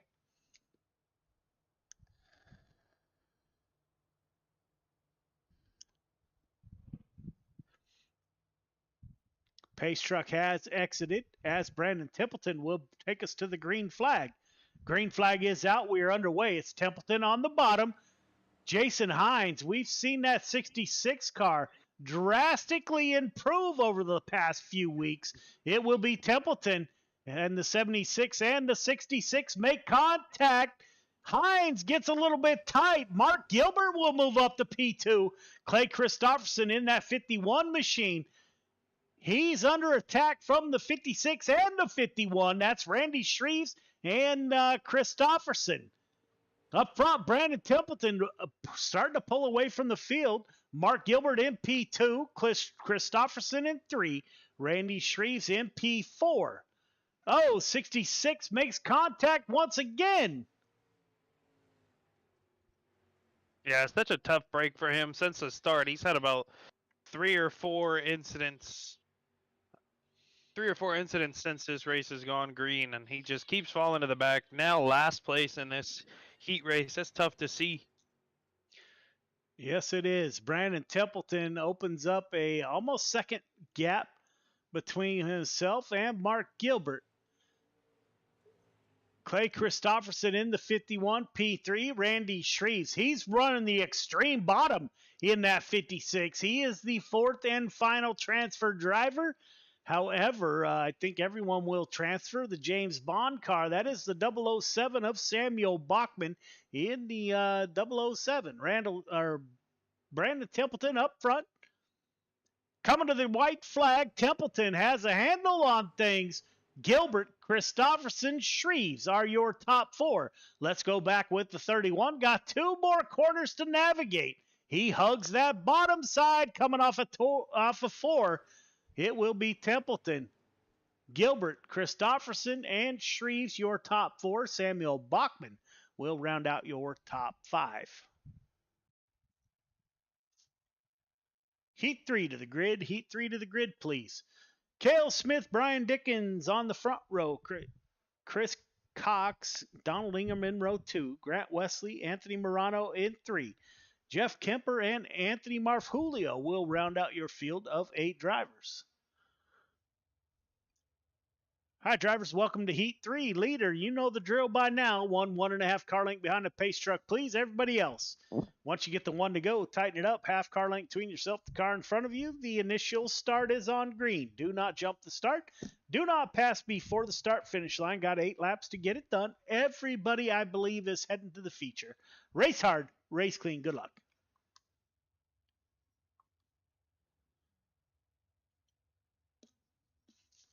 So Brian Dickens in the 122. Clay, I'm calling the 122, the driver out of North Carolina. I recruited him on my team probably a year and a half ago. I'm going to call the 122 is going to give the 115 all he can handle. Yeah, I'm kind of thinking the same thing with with Brian Dickens started there on the outside. I think he'll be able to keep the momentum up top and possibly pass Cale Smith on his way out of 2. We'll see what he can do here, though. Yeah, man, great driver and a better dude for sure.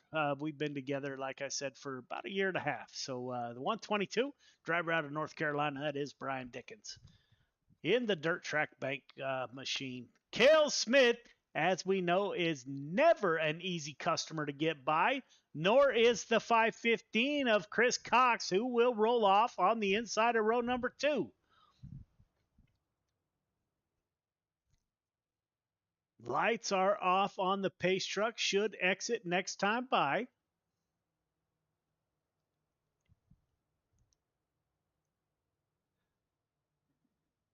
Pace truck has accelerated down the front stretch, leading the field to Cale Smith, your leader on the inside of the pole. Green flag is out. Good start by Dickens. He gets on the outside. Cale Smith side by side. Great battle for the lead. Dickens is running the middle now. He may be pinching that 115 down a little bit. Cale Smith into P2. Donald Ingram battling it out with Chris Cox in the 515. Those two are side by side. We know the 515 will go to the back of the field in the feature. This is a test run for the 515. Anthony Marano in the 32 is running, makes a little bit of contact. Would not be Friday Night Lights without going on board. I don't see Sherry on board the 32. That's all right, Sherry. I know you're out there watching your husband drive. Greatly appreciated. Racing is a family affair. Working lap 5 of 8, 122 of Brian Dickens, leading Cale Smith in the 115. Cale Smith getting a great run off of turn 2. Smith working that extreme high line. He pulls up to the rear bumper of the 122 of Brian Dickens. Now Chris Cox. Chris Cox is starting to look down low. And Grant Wesley's all the way back to Smith down low. Yeah, they made contact. Sorry about that, Clayton. It's all good, man. It's going to get tight up here in a second. Chris Cox wants a little bit of redemption last week. Had a questionable call against him. He might still have that in the back of his mind, wanting to get around the 115 here. White flag is out. Dickens, Cale Smith, Chris Cox. Down low goes the 115. Brian Dickens stays up high to the fence. It is Dickens, Smith, and Cox. Yeah, don't let me forget the EOL. I have been known to forget those types of things for the feature. All good. I've got it noted. B main to the grid. B main to the grid. Didn't know we were going to have a B main, but here we go. James Ingram, Samuel Bachman in row number 1. Grant Wesley, Butch Baker in 2. Randall Dixon, Anthony Marano in 3. Jesse Ingram, Jason Hines in 4. Anthony Marvulio and Jordan LaFawn in row number 5. Kurt Schatzer and Jeffrey Kemper round out your field of 12 drivers. Let's take a quick look at how many transfer here. Give me 1 second. Looks like 12 are transferring. All right, leader. 1.5 car length behind the pace truck, please. Everybody else, once you get the 1 to go, tighten it up. Half car length between yourself, the car in front of you. The start is, the initial start is on green. Do not jump the start. Do not pass before the start finish light. 12 will transfer, and it appears to be 11 in the field. So not real sure why iRacing decided to have a B main, but you guys get some extra practice. So you are racing for your starting positions in the feature. 10 laps to get it done. Race hard, race clean. Good luck. Green flag is out. We are underway. We got 10 laps. That 007 of Samuel Bachman with a great run on that top side. I think that 97 was headed towards the fence there. We got cars everywhere. Yeah, we've got the whole field on the backstretch. As the caution comes out.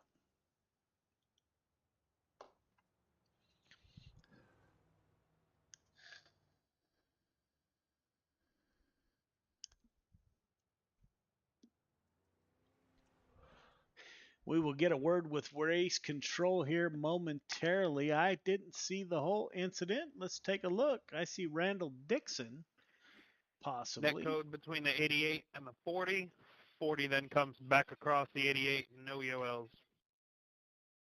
That is the incident right in front of you there. Yeah, not sure what happened. Looks like Grant Wesley gets a little bit below the tires. 7 comes up into the 111 trying to avoid that. 40 gets loose off the wall.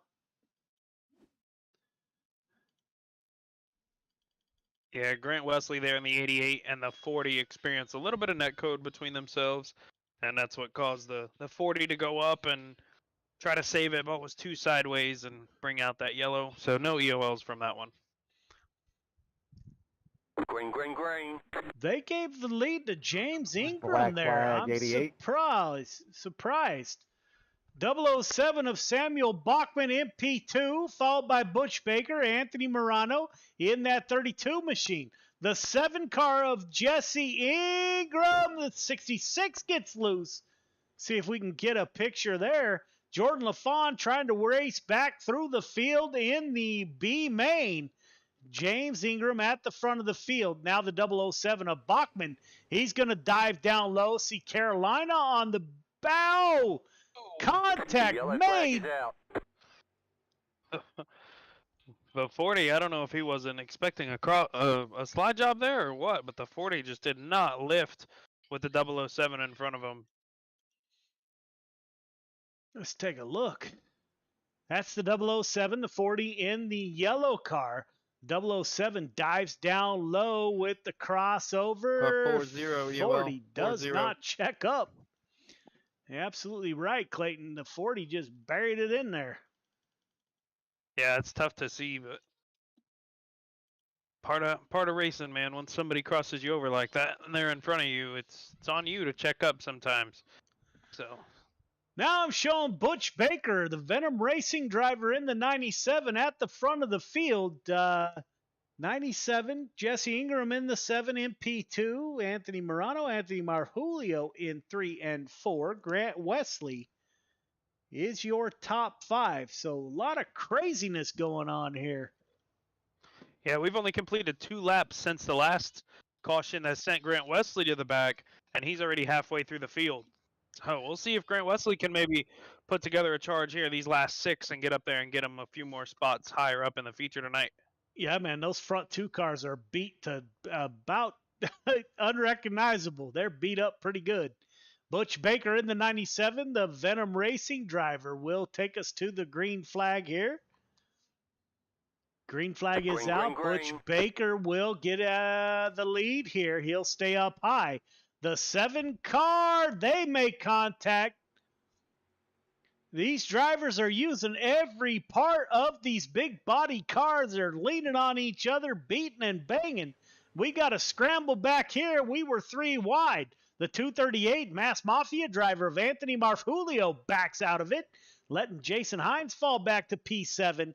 That 7 car, once he gets up front, I think he's going to check out. Don't look now. The 11 car of Jordan LaFawn up to P3, battling it out with Butch Baker. LaFawn was good down low in the 358s. Can he do the same here? Butch Baker holding his own in that 97 car on the outside on lap 8 of 10. Jesse Ingram, once he got the front, he's starting to pull away. Jordan LaFawn in that 11 car battling it out. Butch Baker in P2. LaFawn and Baker side by side on the back stretch. LaFawn on the bottom side.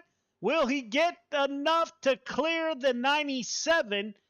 I think he may this time by if the 11 slides up with 1 to go. Put Jordan LaFawn in P2. 7 car of Ingram. He's in P1, followed by Jordan LaFawn, P2. Ingram got 2 more corners to navigate. He stays up high. Jordan LaFawn trying that bottom line. It will be Ingram, LaFawn, Baker, Anthony Morano, and Anthony Marjulio, your top 4. And with that, ladies and gentlemen, out of breath, we will take a quick break. The drivers will have 2 minutes of warm up. When we come back, we will have the feature, so we will be right back.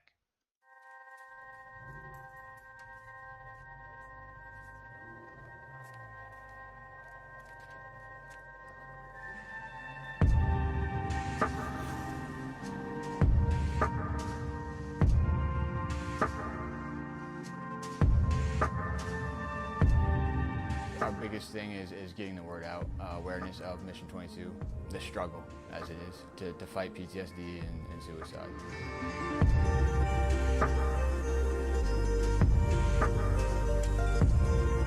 My name is Corey Decker. I'm the state representative for Mission 22. The issue has been great. We got a bunch of great guys that have gotten together and decided to create this rally.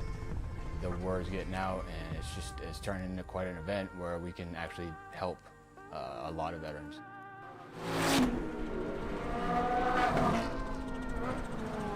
It's a great event, but you really have to go and see it for yourself, and it's really one of those things that's an experience. Just going that weekend, we've seen how it changes people.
Welcome back. We're about to go 25 laps here at Cedar Lake in the limited late models.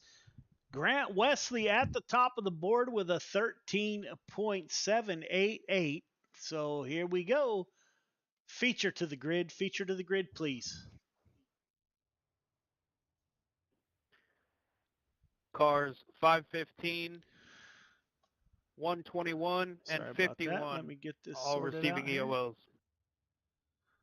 Michael Carter, Brandon Templeton on the front row. Brian Dickens, Luke Hines in row 2. Mike Gilbert, Cale Smith in row number 3. Kevin Davis, Clay Christopherson, who will be going to the back of the field. Chris Cox to the back of the field. Joseph Grandy in row number 5.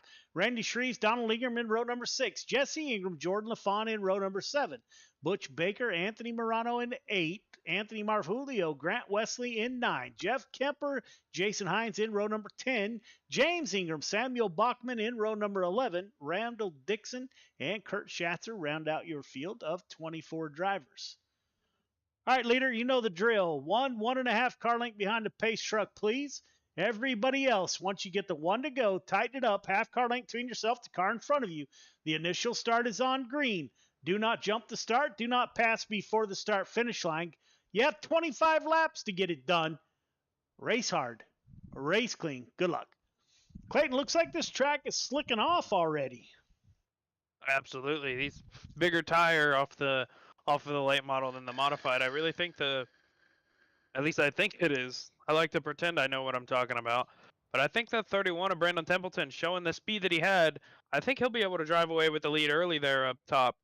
But if I was to pick somebody here tonight, I'm going with the 11 of Jordan LaFawn.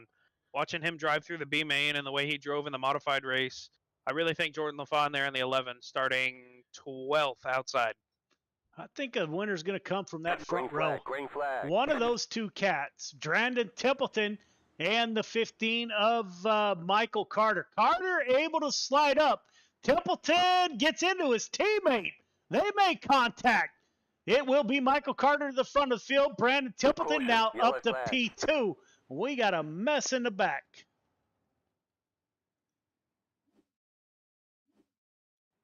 Car 97, EOL 97. Yeah, it looks like the 90. Go ahead. It looks like the 97 there, Butch Baker just gets into the back of Jesse Ingram, possibly just misjudging speed, entering the corner there, turns Jesse, and causes that 97 to the back. You can see from this camera view that there is just a group of cars back there. 97 making contact, as Clayton alluded to. 97 to the rear of the field. Michael Carter able to take over the lead. He's up front. Got Brandon Templeton in P2. Brian Dickens in the 122. I'm sure that'll be a conversation. Those two teammates on Discord tomorrow or probably tonight. Yeah, I think that contact between the two of them off of 2 there was just Templeton trying to cross back over Carter, possibly not knowing that his teammate was down there. It didn't look like anything malicious or intentional out of it, but it's definitely not a good feeling when you get into contact with your teammate. I've been there, done that, and it's not fun.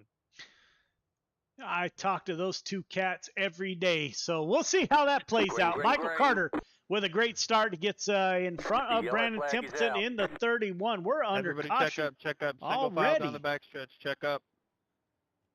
I don't know what caused the caution. I don't have any markers on my board. Yeah, we had a wreck coming to the green here. Looks like the 40 of Jesse Ingram gets turned by the 51 of Clay Christopherson going green. 51 EOL.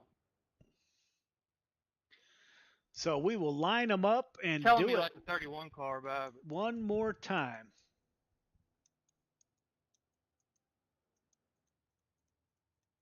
Pace car's at flag stand, guys.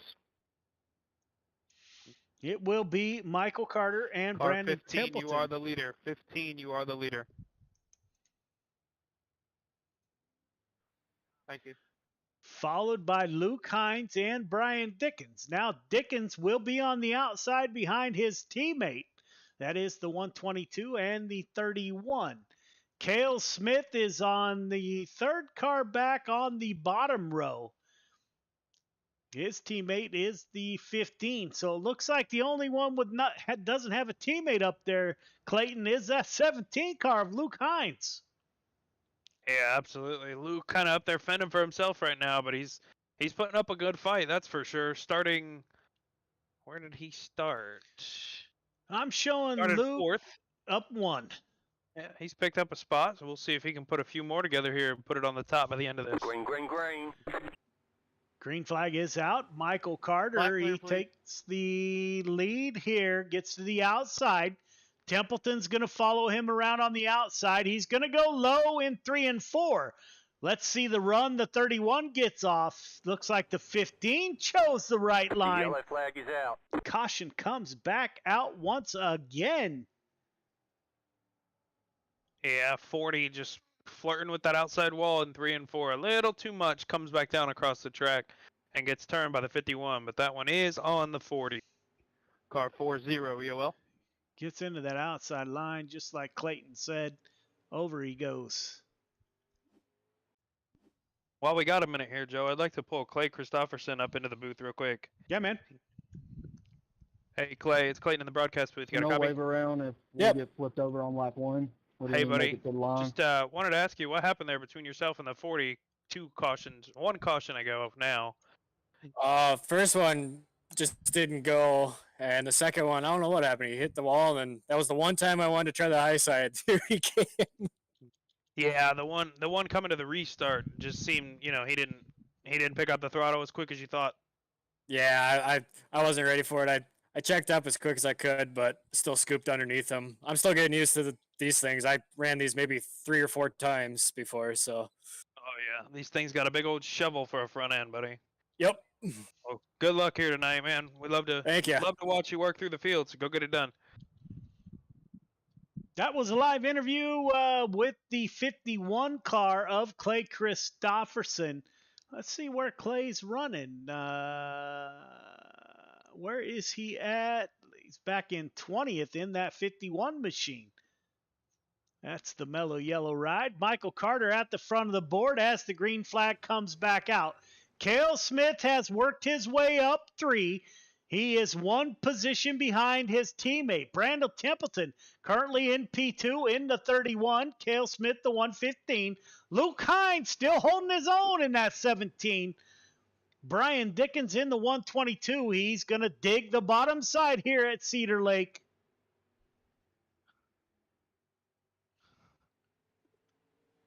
And we've got another yellow here. Might have been Jordan LaFawn.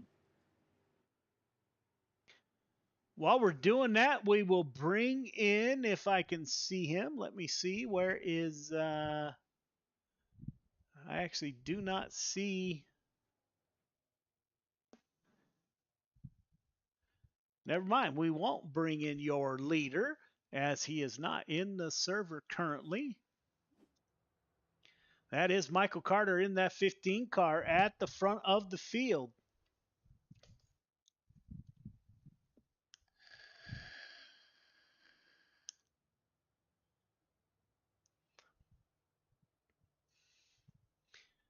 Working lap 7 of 25. Got a ways to go here.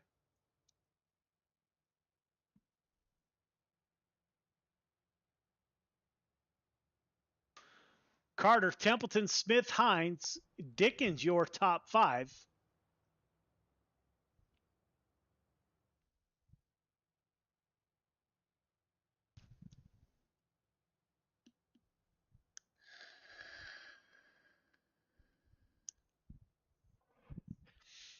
As they try to sort it out, let's get a word here with Grant Wesley. Grant, this is Joe in the booth. You got me? Yeah, I got you. Man, it's looking rough out there, my brother. Give us from the seat. Yeah, it's been rough from the 88 seat. I'm trying to run the top, but mainly stay out of trouble. So I don't know. We'll see what happens. All right, man. Go get him.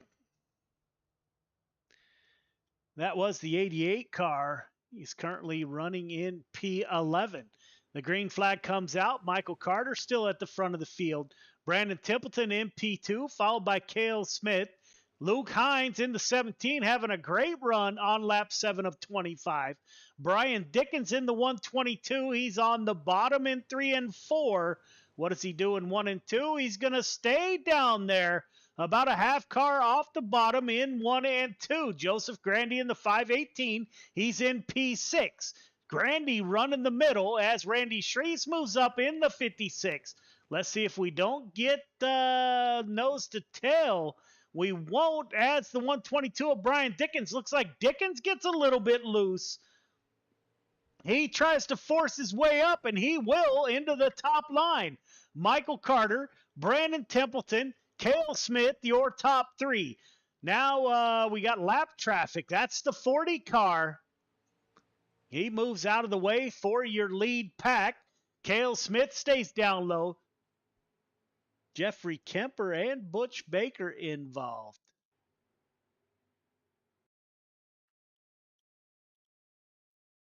See what happened here. That is the 181 of Jeff. Oh, 97 car coming in hot. Gets into the back of the 181. So great battle up front. That is Michael Carter, Templeton, and Smith battling it out for your top 3 on lap 11 of 25.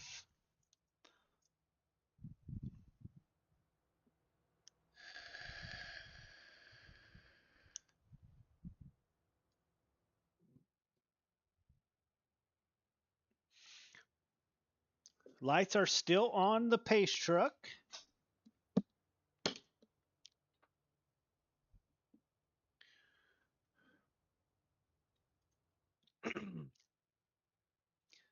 Lights will go off this time by.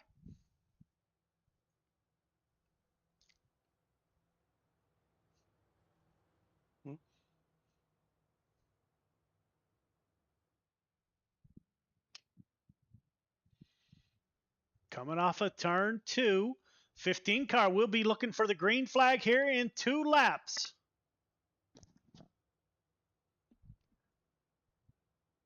'15 car with a good restart. Templeton goes with him. 17 car of Luke Hines. Luke Hines thought about going down low. Brian Dickens in that 122 has been down low all night. Once that top, you can see the slick almost out to the wall. Dickens now under a challenge from the 518. That's Grandy in the 518. Up front, Michael Carter. Grandy. Oh, we missed it. Grandy and Dickens. Sorry about that, ladies and gentlemen. Right as I broke away. That's Grandy and Dickens. Dickens sliding up. Just makes contact with the 518. 518 gets into the 122. That looked like a little bit of net code, but the initial contact from the 122. So 122 has disconnected. No EOL for the 122.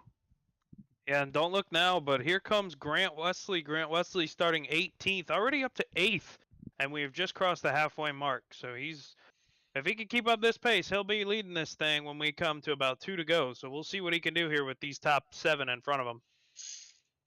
Carter, Templeton, Smith, Hines, Shreves now your top 5. Grant Wesley just outside, as Clayton mentioned, just outside the top 5.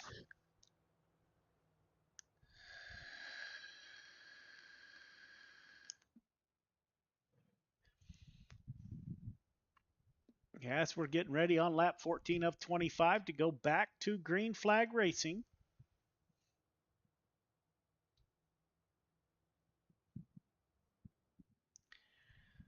Good restart by Cale Smith.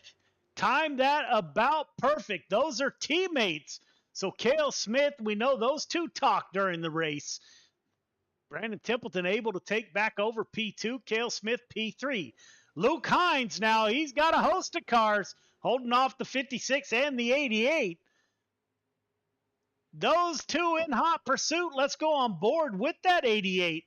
You heard Clayton talk about him. He goes low in 3 and 4, trying to get underneath that 56 of Randy Shreves. He keeps the 88 up high in 1 and 2. Checks up. Contact made. Don't know what happened there. Yes, we were at a close view. Michael Carter pulling away from Brandon Templeton. Templeton in P2. Looks like Anthony Morano involved in an incident. Let's take a look at the 32. 007 comes off hot. Gets into the outside wall. The 007 checks up. Not sure what happened there. 32 goes around. Yeah, 007 there just kind of gets on his back bumper and then just will not. I don't know if maybe they got stuck together in the sim, maybe it was a bug of some sort, but he couldn't get off the back of him and just stayed on him and turned him in 3, causing that big hiccup there. And then Joseph Grandy comes along just to kind of finish him off. But lap 18 of 25, you got teammates running 1 and 3. We talked to them last week about their communication. So those two added advantage. Brandon Templeton in the dirt track bank, number 31, stuck in between those two. Clayton, what kind of advantage is it to know when the leader's going to restart? Oh man, especially if you're in 1 and 3 like they are. You know, if Michael gives him a countdown 3, 2, 1, he'll be able to possibly get his teammate there in third to clear the 2 of Brendan Templeton going into 1 and pick up a spot. And then once they get 1 and 2, there's no such thing as having a teammate when you have to fight for the lead. That's for sure. Great start by Carter. Templeton still in P2 on the high side. Cale Smith in P3. 17 of Luke Hines having a great run tonight in that 17. Don't look now. The 88 is digging that bottom side. He moves up to P5. This is the first time the 88 has... Oh, contact! That is the 115. Let's see if we can see what happened there. That is Templeton in the 31 and 115 with the slider, it looks like, coming. Templeton on the high side. Trying to cross over the 115 into the outside fence. Destroys that car. Collects the 17, Luke Hines, and the 88, Randy Shreves, checks up. Does he get through clean? Nope, 88 comes up high. We're going to have all new cars at the front of the field, Clayton. Absolutely. From what it's looking like, that wasn't even the cause of the caution.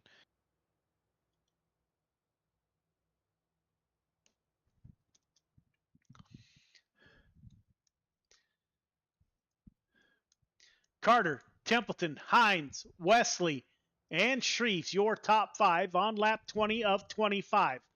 So hopefully we get one long run right here to end it. Lights are still on the pace truck, so we do have at least one more lap to go.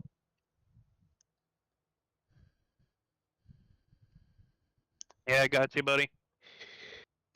Oh, apologize. I didn't key up there.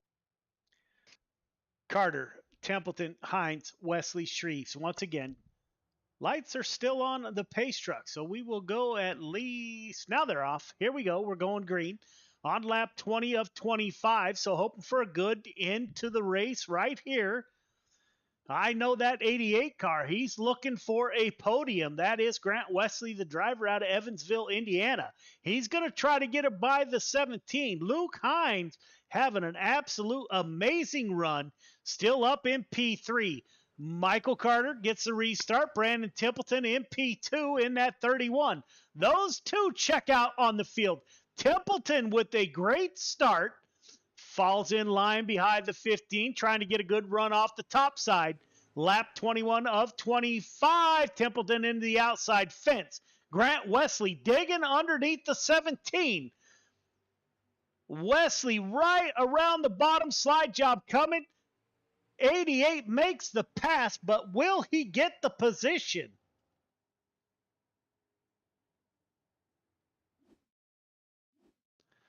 Check on that caution real quick.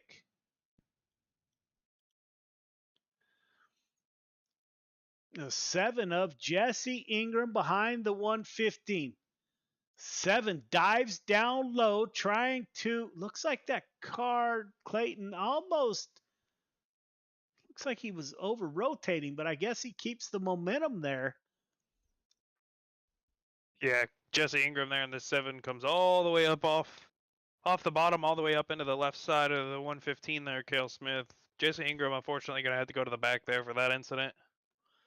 Cale Smith not having the race that he's used to. He's getting beat up back there, Clayton. Absolutely not. I think ever since that wall contact, we saw in the modifieds, it's kind of just that was the charm, the bad luck charm that he found in the fence there, and it is still unfortunately stuck with him in that 115 race car. Michael Carter, lap 22 of 25, leading Brandon Templeton, Luke Hines, Grant Wesley, and Anthony Marfulio in the 238 is now into the top 5.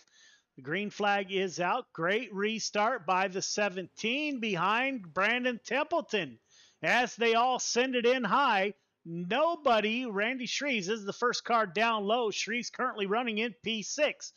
Now the 88 goes down low. Crossover coming from the 17. Blake Christopherson already back peeking up into the top 10 here. He just received an EOL not too long ago after talking to him in the broadcast booth, and he's already clawing his way back up through the top 10. So that 51 car has got something here late in the race as well. Caution again, Anthony Marfulio in that 238. Let's see if we can see what happened here.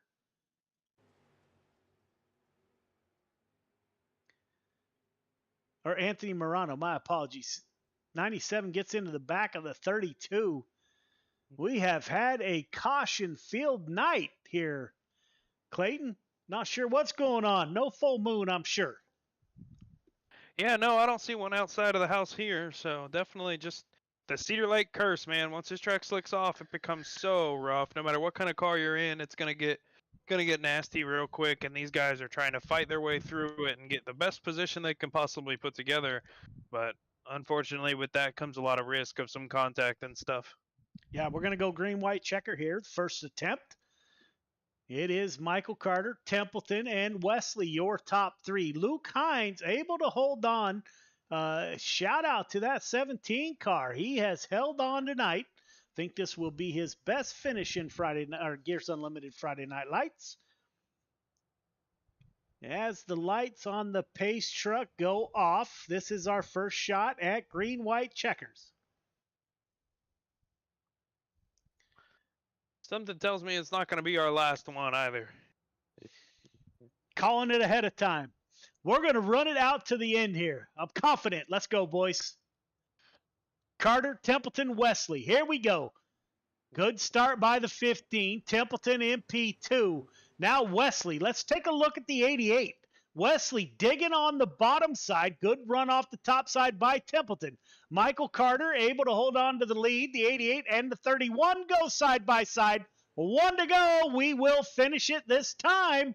Carter, Templeton, Wesley. Watch that battle for P2. Templeton goes down low to block. They will come off a turn 4, and it will be Carter, Templeton, and Wesley. Yeah, we had a wreck on the backstretch there, but the leaders had already taken the white flag, so almost had to re-rack them again. But good to see this race finish out for the evening. Top 3 start finish line, please. Top 3 start finish line. We will get a word with your top 3 here momentarily. As soon as we get them up on the all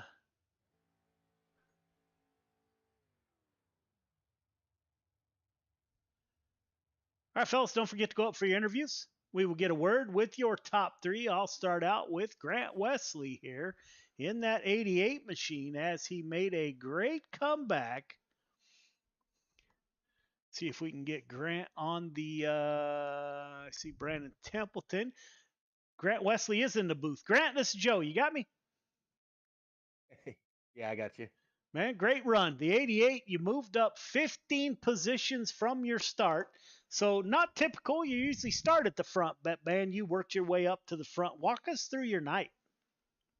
Yeah, well, I dug myself in a hole again, just like in the modifieds. I had a terrible qualifying run.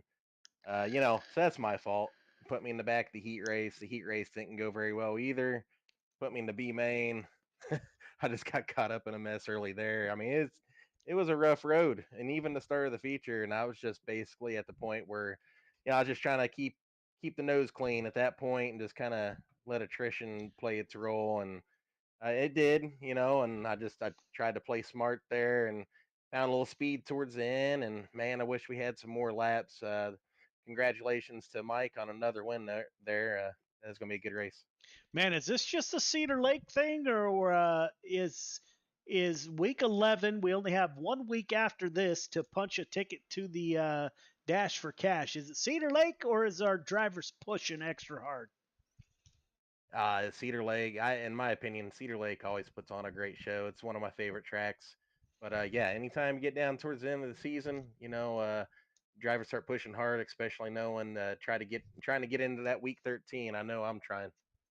All right, man. Who do you want to thank for your podium finish? Yeah, I'd like to thank your partners here, A&J Landscaping and Gears Unlimited. Thanks those guys for helping out. I'd like to thank you, Joe, and Clayton, everything you do, man, as an admin. I really appreciate all that. I'd like to thank my teammates at Animal Racing and my girlfriend, Brittany. All right, man. Have a great weekend. We going to see you in the sprint cars or no? Yep, tonight. Right on, man. Good luck. Thanks. Clayton has caught up with Brandon Templeton. Clayton. Yeah, Brandon, Clayton in the broadcast booth. You got a copy? Yeah, I got you. Hey, buddy. Man, what a run for you this evening here in the late models, man. What would it have taken for you to get past Michael Carter there and bring home a P1 here tonight? Probably needed 5 more 1000s or whatever it was to out-qualify him, to be honest. It's just real tough to pass here with underpowered cars, For the most part, we tried to put on a good show, and I tried to find some different lines and try some different stuff. But for the most part, he had the best line figured out to begin with, and he was on it, so there wasn't a whole lot I could do to get around him. Absolutely, man. Seeing you back here on Friday Night Lights, man. Does it feel good to be back? Yeah, it's pretty good. I wish it didn't have so much going on. I'd like to race it a lot more, but yeah, it's good to be here. Awesome, brother. Who do you got to thank on that 31 car tonight? I got to thank Dirt Track Bank, part of the Malvern Bank. Check them out at dirttrackbank.com.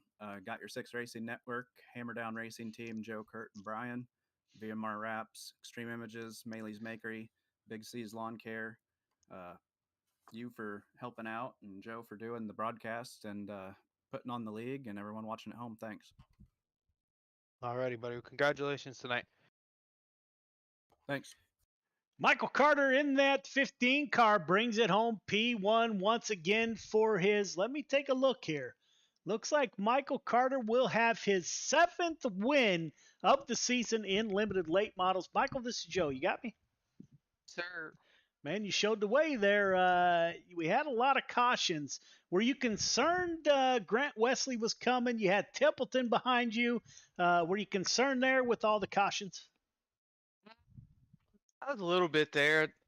I figured that line out pretty quick there and just roll that top and run through the middle there. And I felt like I was getting a pretty good run. I didn't see anybody really gaining on me, so wasn't that concerned. I mean, there's always a little bit of concern. You never know what's going to happen. So just had a good night, man. Brandon ran me clean, and I appreciate that. It was a good night. Yeah, man. Once you figure out that lane here at Cedar Lake, as long as you don't make a mistake, which that 15 car very rarely makes a mistake, man, that is almost impossible to get by, man. Congratulations on your 7th win in the limited late model division. You have increased your lead tonight, man. Who do you want to thank for your drive to victory lane? Of course, I always got to thank you, Joe. Got to thank Friday Night Lights, GY6RN, Dirt Track Bank, Top Tier Race Control. Like I said, everybody's a part of this, all the fans for watching. And I got to thank my sponsors, of course, my dad, Randy Carter Painting, CTM Motorsports, Cale Smith, Travis Anderson, and Redline Race Designs. Man, Really so I have a question. What are What's you that? doing on that real car right now? We already got the body on it, and we gotta change a few things on the rear end and get the decals on it, the wrap, and we're ready to go. So when's the season start? Our season starts here usually around first week of March, so we're well ahead of schedule this year, and it feels good.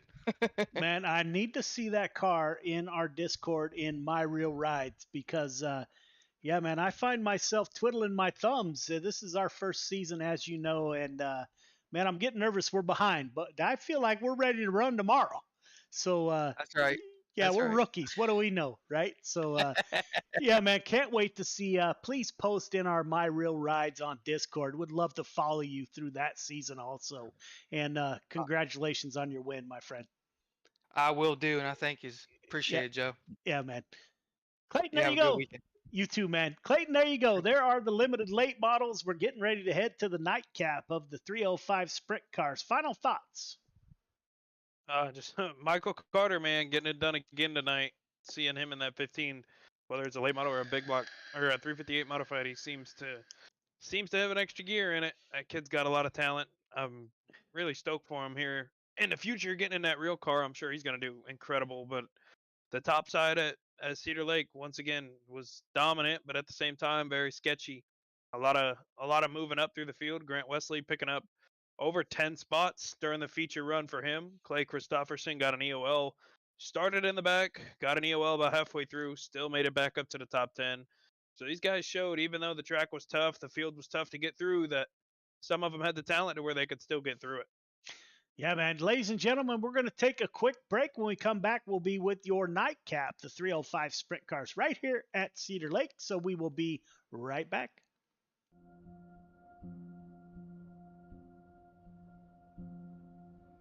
Soldiers, sailors, airmen and women enlist in the armed forces for many reasons, including a sense of duty, patriotism, the adventure, travel, and adrenaline. Many continue their military service because they discover a brother and sisterhood, an identity, a team.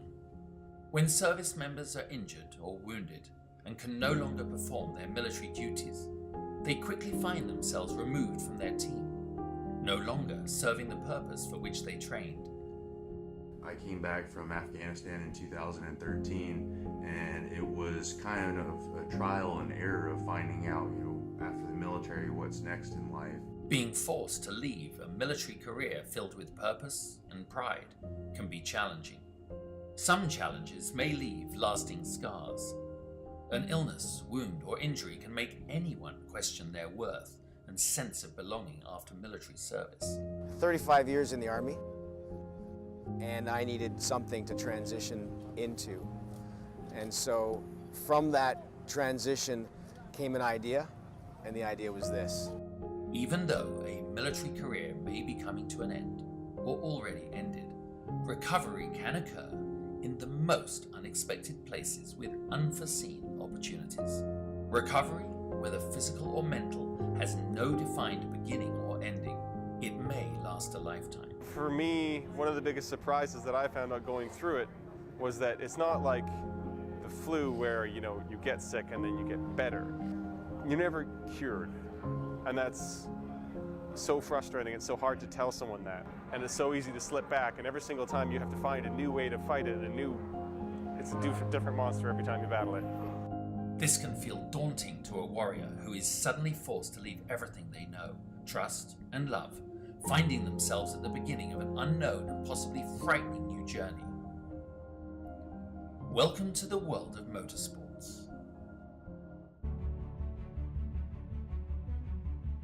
We're in the right place at the right time in our lives to be able to take these guys that are wounded and put them in front of people that can actually show them that there is a camaraderie, there's a brotherhood within the motorsports industry, that there is potential for career opportunities for them if they have the skill set. Motorsports offers an opportunity to regain that sense of identity within a safe, fast-paced team environment, providing a renewed sense of purpose. It has many facets, all created by teams working together for success on the track. Like in the military, in motorsports, the goal is in accomplishing the mission, winning as a team, collectively celebrating the successes and supporting teammates through the losses. Through motorsport opportunities, Operation Motorsport assists medically transitioning service members and veterans with discovering new ways of achieving a renewed sense of hope, purpose, and pride.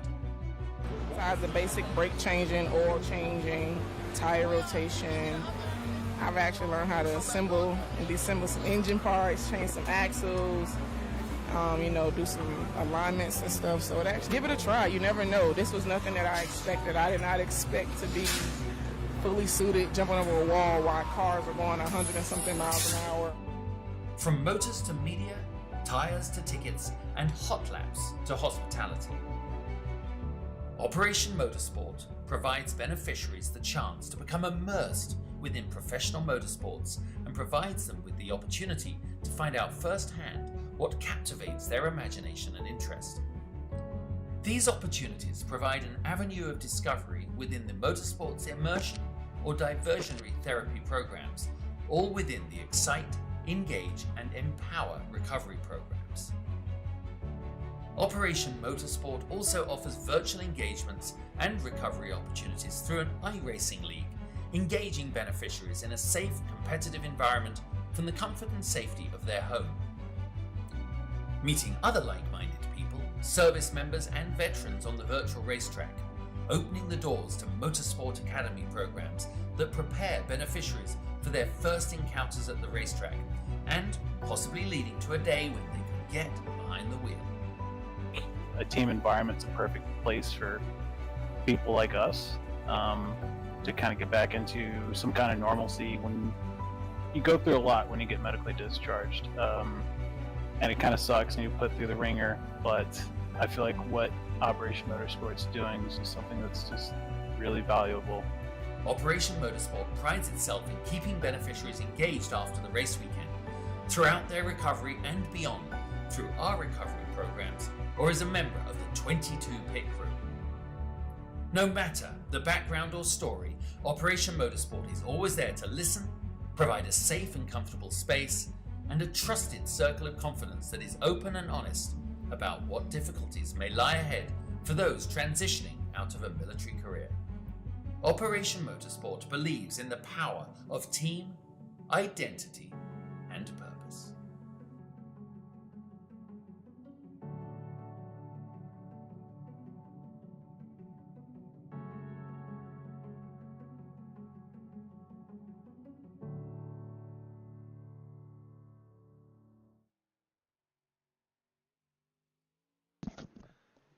Welcome back, ladies and gentlemen. It's time for your nightcap. Those are the 305 Sprint cars right here at Cedar Lake.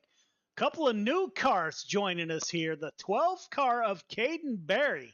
You got to follow that cat on YouTube. He's youngest wing sprint car driver on the East Coast. My great friend, let me find him on here, the 87 car, Air Force veteran Andy Patton, currently second quick, has joined us tonight, and Brian Dickens in the 122, who we don't see too often. So we got some new drivers in the field tonight, and looking forward to a great show. Let's call the drivers off the track. All drivers clear the track. All drivers clear the track, please.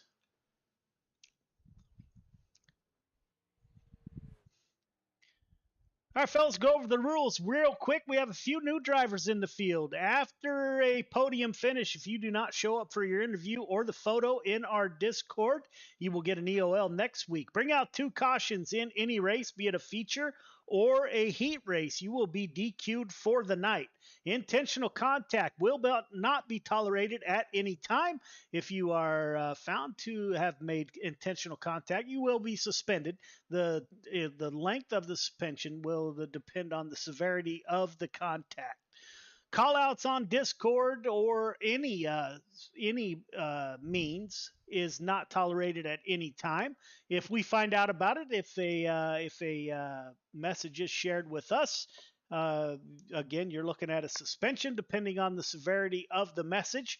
We're all drivers. We ask that before you send out a message to a fellow driver that you calm down for a minute, take a breath before you send out that message. That's all we have for tonight. This is week 11, 305 Sprint Cars, brought to you by Raven Graphics. Any questions, comments, or concerns? Now would be the time before we advance.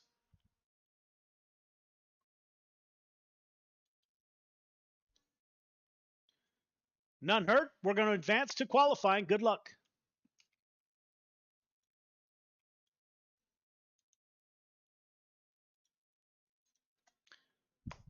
Welcome back, Clayton. This is it, my friend. This is the nightcap. The 305 Sprint Cars. We're hoping for a little better success. This is the biggest sprint car field we've had in quite some time. Man, what are you looking for? Clayton is not back with us. Andy Patton in that 87. Like to thank the 87 car. Andy Patton is a Air Force veteran. Like to thank him for his service to our nation. In that 87 A&J Custom Creations machine. Let's see how Andy Patton does. He's going to run the bottom here. Coming to 3 and 4. See how he gets through 3 and 4. All looks good. Andy Patton to the line. Of course, I need to show it first. My apologies. Donald Ingram at the top of the board with a 12.545. Andy Patton P2. Mark Gilbert in that 76 car. He's getting ready for his first run. Looks like he blinked out there. Joseph Grandy in the 518 out on track. Grandy coming for his first time lap.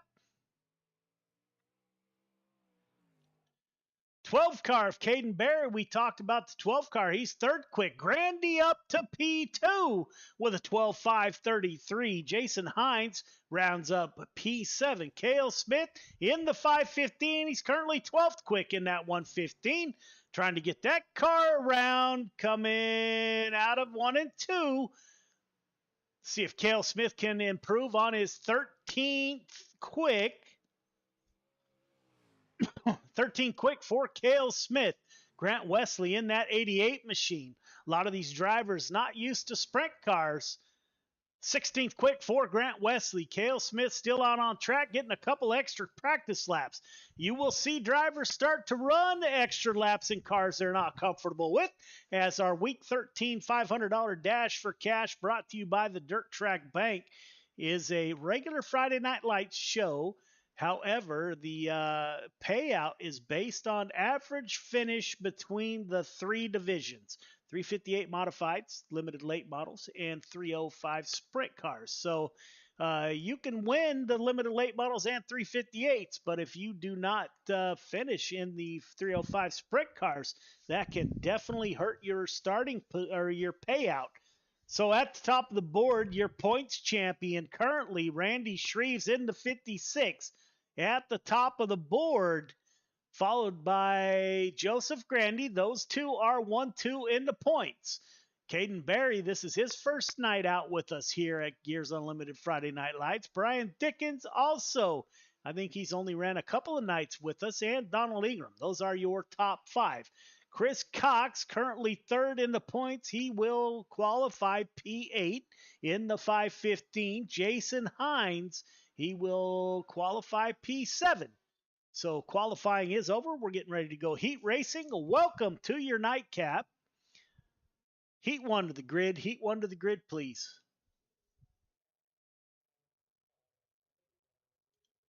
Randy Shreves, Caden Berry on the front row. Donald Ingram, Jason Hines in row 2. Michael Carter, Jesse Ingram in row number 3. Cale Smith, Samuel Bachman in 4. Mark Gilbert round out your field of 9 drivers. All right, leader, 1.5 car length behind the pace truck, please, sir. Everybody else, once you get the 1 to go, tighten it up. Half car length between yourself, the car in front of you. The initial start is on green. Do not jump the start. Do not pass before the start finish line. Got 8 laps. Everybody heading to the feature. Race hard, or race clean. Put on a great show. Good luck. So your points champion is on the inside of row number 1. He's got Caden Berry in that 12 car to his outside. Caden's real car looks a lot like that. Follow those folks on Facebook. Donald Ingram in the 10 car. He's on the inside of row number 2.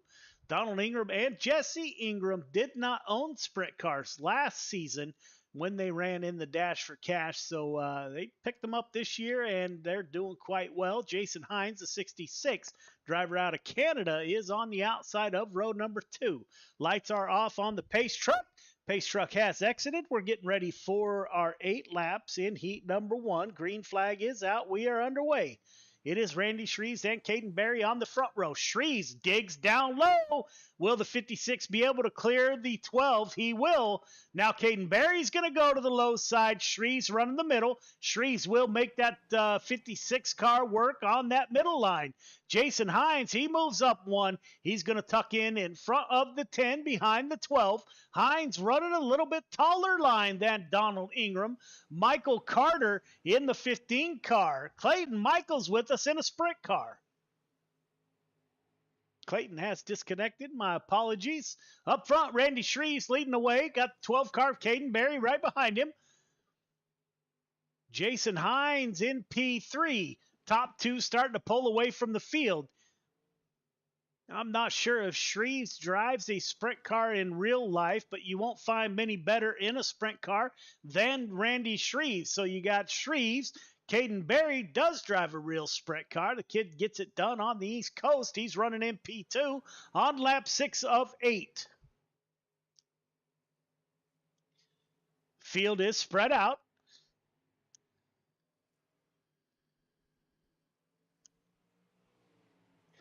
Two to go. Shreves, Berry, Hines, or Haynes, my apologies. He's running Haynes in the 66, run a little bit higher.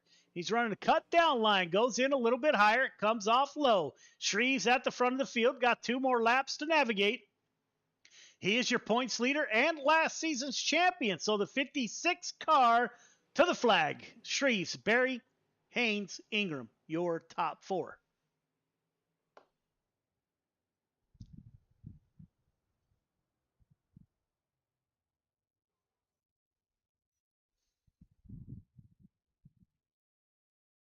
Heat 2 to the grid. Heat 2 to the grid, please. Joseph Grandy, Brian Dickens on row number 1. Andy Patton on the inside of row number 2 with Chris Cox to his outside. Butch Baker, Anthony Morano in row number 3. Luke Hines, Grant Wesley in row number 4. Anthony Marfulio will round out your field of 9 drivers. All right, leader, 1.5 car length behind the pace truck, please. Everybody else, once you get the 1 to go, tighten it up. Half car length between yourself, the car in front of you. The initial start is on green. Do not jump the start. Do not pass before the start finish line. Got 8 laps to get it done. Everybody heading to the feature. Race hard, a race clean. Good luck.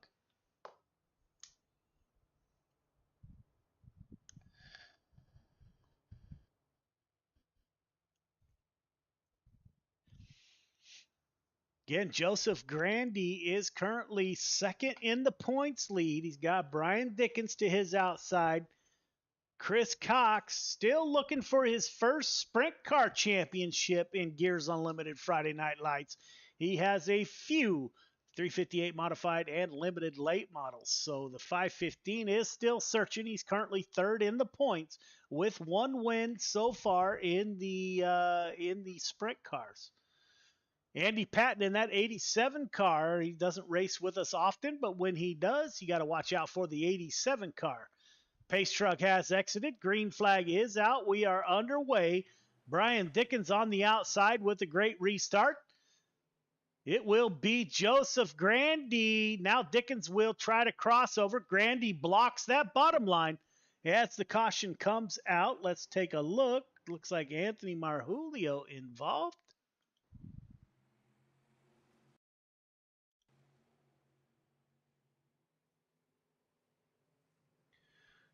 Looks like the 97 into the 17.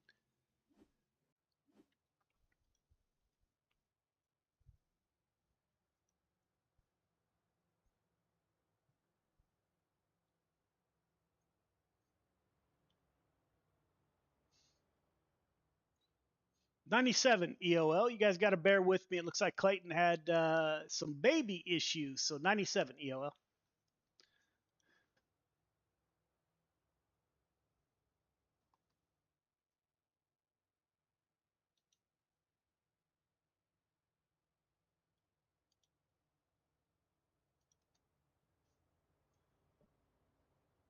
All right, fellas, going to give the 1 to go this time by.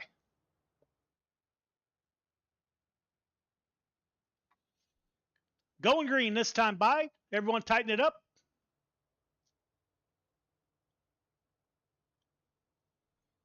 It will be Joseph Grandy, Brian Dickens, Andy Patton, driver out of Pennsylvania. Green flag is back out on lap 5 of 8. Grandy with a great restart.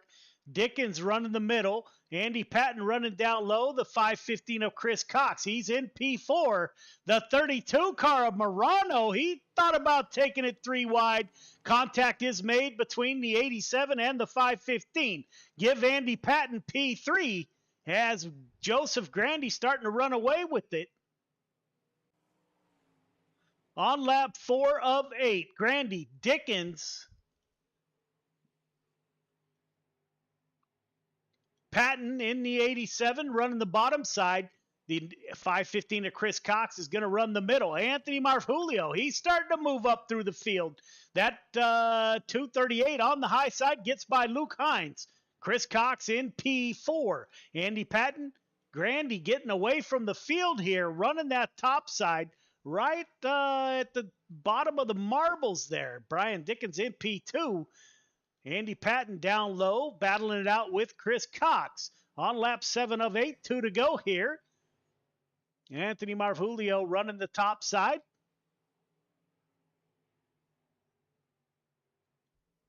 Up front, Grandy, 1 to go, takes the white flag, 5:18, over a second gap between himself and second place Brian Dickens.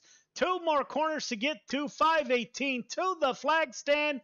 Grandy, Dickens, Chris Patton, Chris Cox, my apologies. Great battle to the end.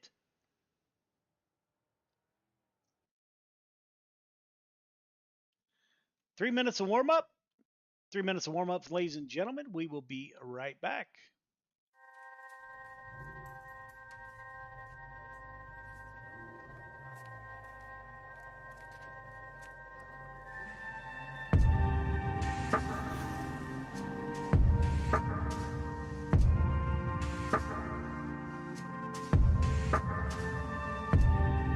Our biggest thing is getting the word out, awareness of Mission 22, the struggle as it is to fight PTSD and suicide.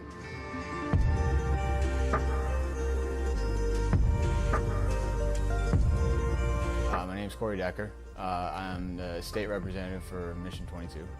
The issue has been great. We got a bunch of great guys that have gotten together and decided to create this rally.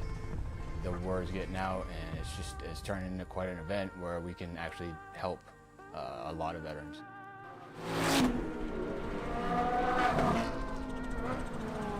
It's a great event, but you really have to go and see it for yourself, and it's really one of those things that's an experience. Just going that weekend, we've seen how it changes people.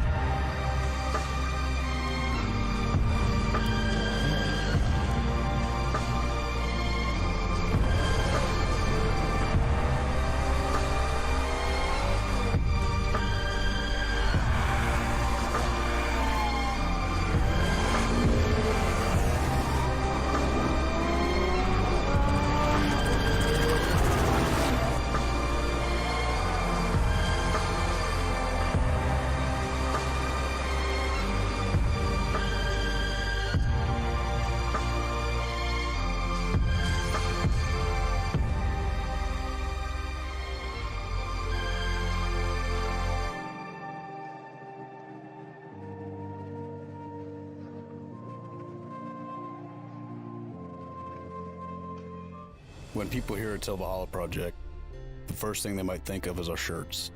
But what most people don't know is that our plaques came first and the t-shirts came second. What some people might not know is that the same shirts that we make day in and day out allowed us to do unbelievable things for unbelievable people. Whether it's donating our proceeds to reduce veteran suicide or gifting handcrafted memorial plaques to the families of fallen heroes, these t-shirts simply stand for honor and freedom. 2 words that wouldn't exist without our heroes. This makes Till Valhalla Project a place where fallen heroes truly live on forever. Welcome back. We're about to go 30 laps for your feature in the 305 sprint cars as the drivers are wrapping up their warm-ups. Caden Berry, Brian Dickens at the top of the board. Marfulio, Carter, Patton are your top 5. So we're getting ready to go 30 laps here to conclude week 11. So we only have one more official week to go after this for drivers to punch their tickets to the Dash for Cash. Feature to the grid, please.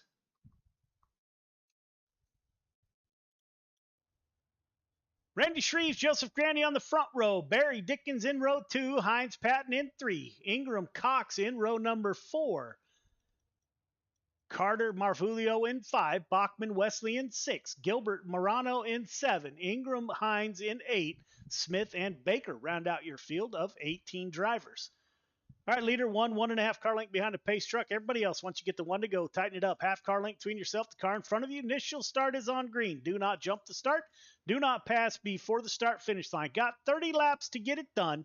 I am lone wolf up here, adminning and broadcasting. So be patient with me as we get through this feature, or don't bring out any cautions, which would be preferred. Race hard, race clean. Good luck.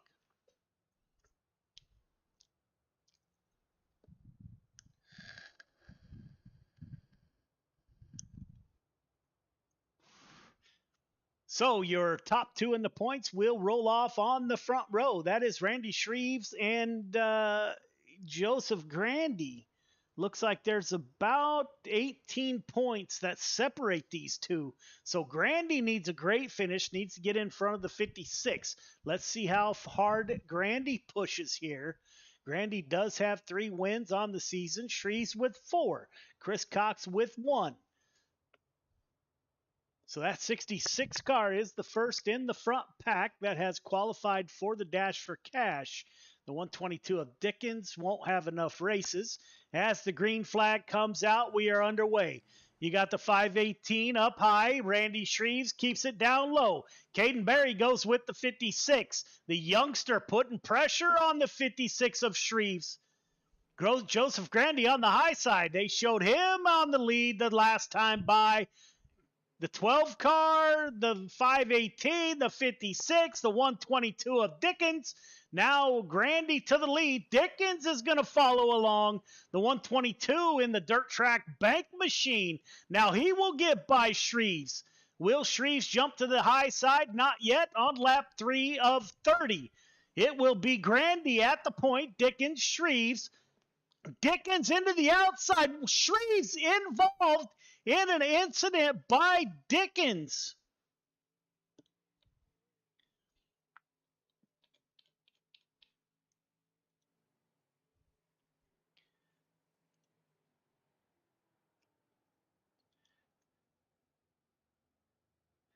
Looks like Dickens. We will take a look at what happened here. Dickens getting into the outside wall. Running in P2 just gets in a little bit hot.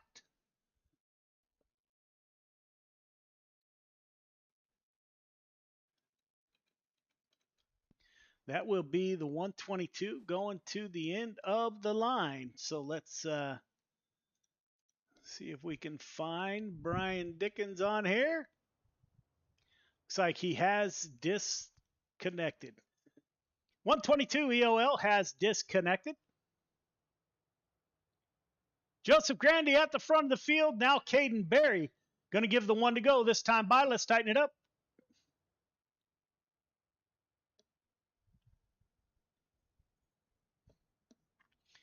Tighten it up in the back, please. Lights are off on the pace truck.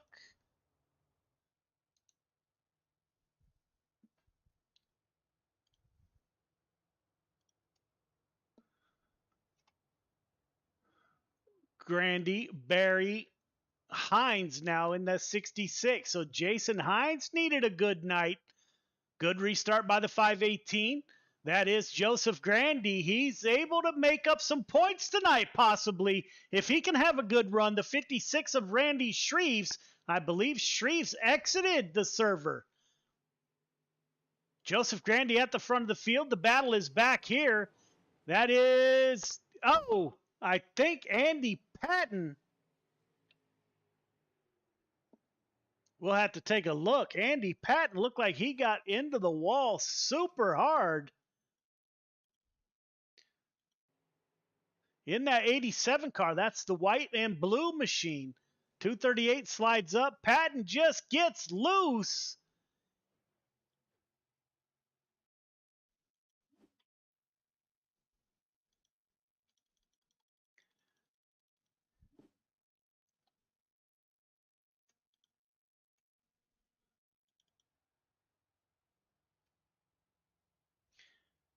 '87 EOL, '87 EOL.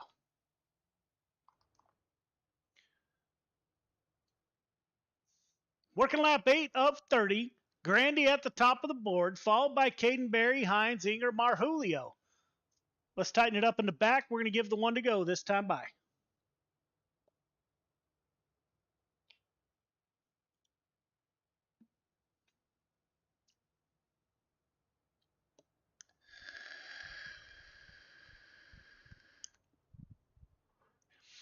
Randy Shreves he is back out on track. So Shreves still has time to get up there.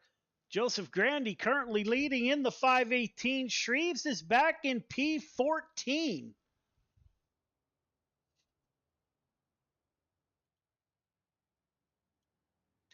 Green flag is out. We're back underway. Great restart by the 518 of Grandy. Caden Berry. We're going to go 3 wide. Hines.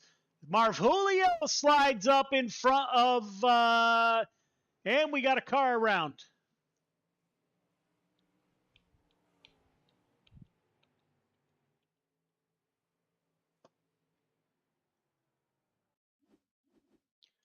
Not sure what happened. Let's take a look.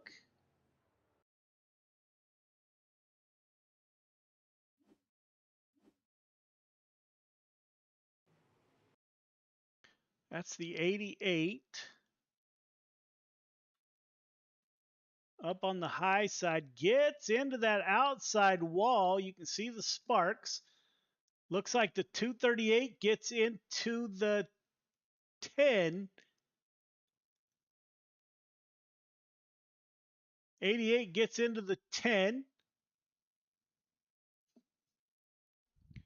007 into the 88.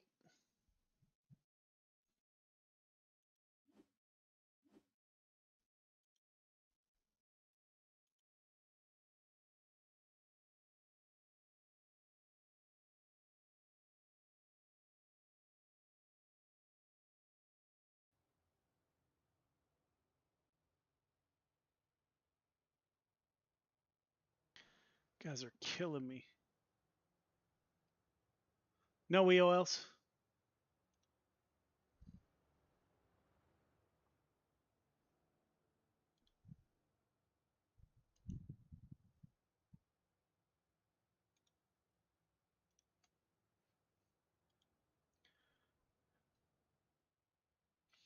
Green flag is back out. We are underway. It is the 518 of Grandy at the front of the field. Caden Berry in P2. Looks like the battle is back here. That's the 7 of Jesse Ingram. The 515 of Chris Cox. That top wing is just about destroyed. So the 515 running with a little bit of damage. Up front, Joseph Grandy. He dives down low. Caden Berry looking on the high side. Berry trying to make that pass. Don't look now. Marjulio, your spring champion in the sprint cars, is coming. Put the 238 back up to P3. Back it down. Caution's out.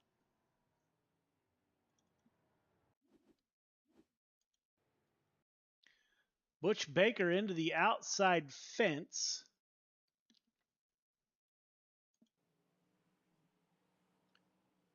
Just can't get off the wall.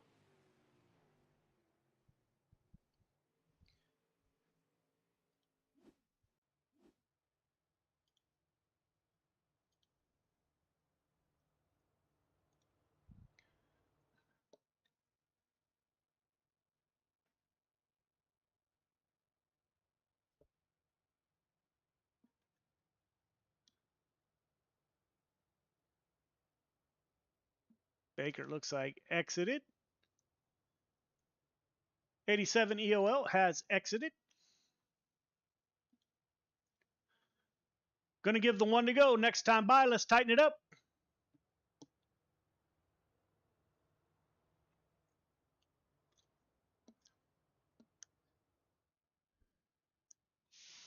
Going green this time by. Working lap 12 of 30.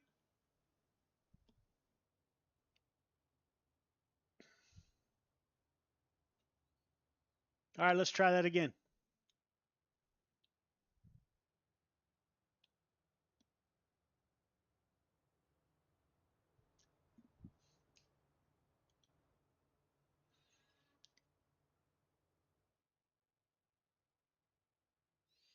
Grandy, Barry, Hines, your top three.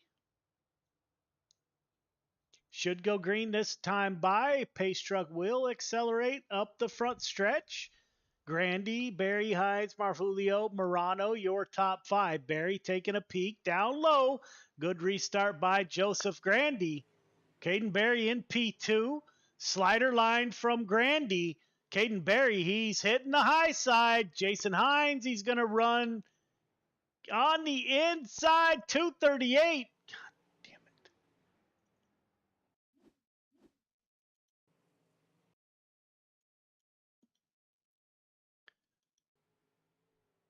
The 7 car down low. Gets up into, I don't know who that was. So 7 car EOL.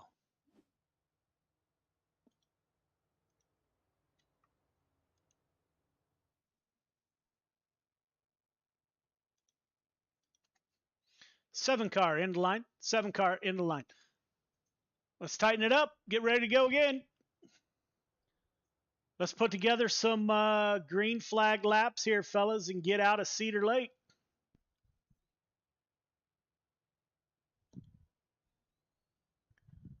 Grandy at the top of the board.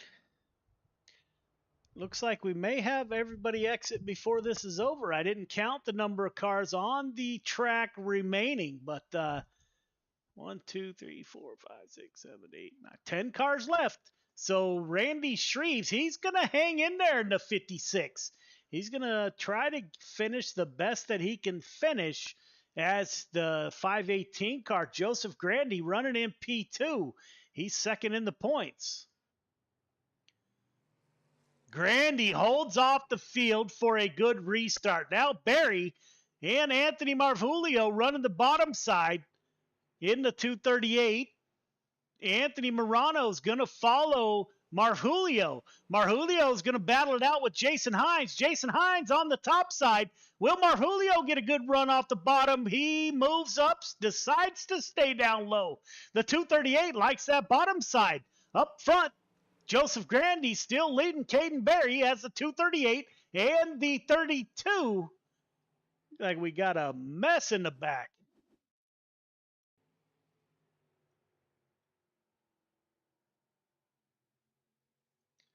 That's the 88. Gets up into the outside fence and gets into Shreves. So the 88 EOL.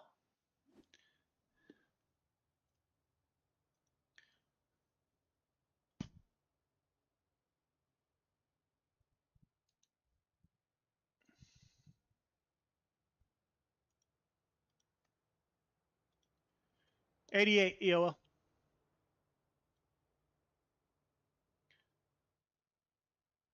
So Joseph Grandy still at the top of the field. Grandy, Barry, Hines, Marfulio, Morano, and Hines. Haynes and Hines. My apologies there. Got those mixed up. On lap 16 of 30.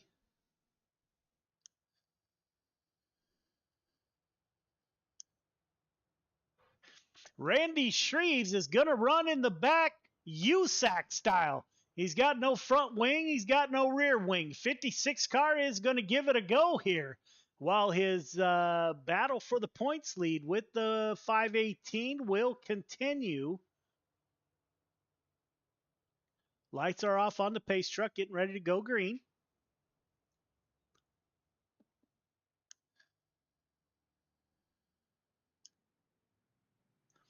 Green flag is out. We're underway. Marfulio still digging on the bottom side. Haynes able to get by. Comes off a 2. Haynes into the outside wall.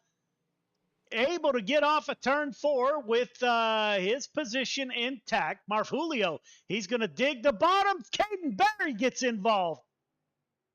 In the front of the field, let's take a look.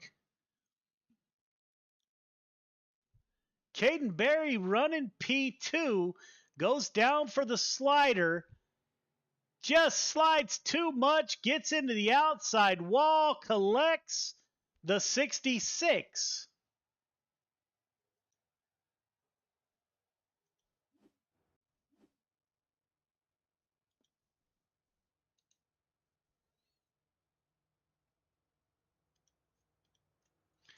12 EOL. 12 EOL. So that will move the spring champion up to the rear tail tank of the 518. Looks like Carter is out, Baker is out, Smith is out, Patton, Dickens, Gilbert all out. Grant Wesley has exited in the 88. The 7 and the 007 are in the pit still. Been a rough night at Cedar Lake. I got to tell you, some nights go this way. It seems like it's never going to end. It will be Joseph Grandy taking us to the green flag. Lights are off on the pace truck. Two Anthonys in 2 and 3. That is Marjulio and Morano. So Joseph Grandy trying to hold off the spring champion, the 218 or 238 of Marjulio. Anthony Morano's going to dive down low. You got the 10 and the 15 side by side. Running the bottom side, Caden Berry back in the hunt. The 12 car currently running in P7. Battling it out with Jason Hines in the 66. Up front, Joseph Grandy. He's starting to check out a little bit. Marjulio in P2, Morano in P3. Donald Ingram now battling it out with the 12 car of Caden Berry. Into the fence once again.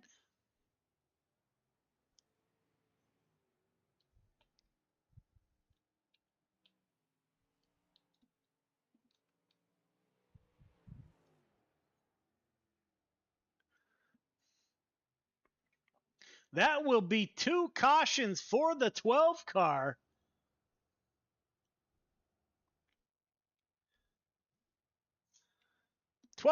That is your second caution in the feature, sir. So park the 12 car for the night.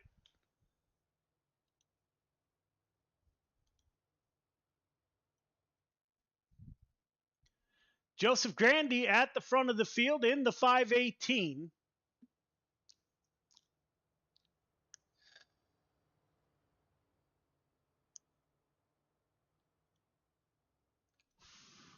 Let's check on Randy Shreves. I think he's finally done. Oh, he's in the pit still trying to get some repairs. Joseph Grandy at the front of the field. So Shreves, by sheer sticking it out, he may finish it. He will finish in your top 10.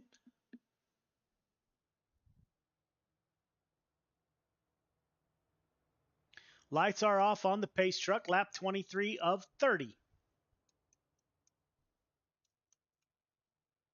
Grandy, Marjulio.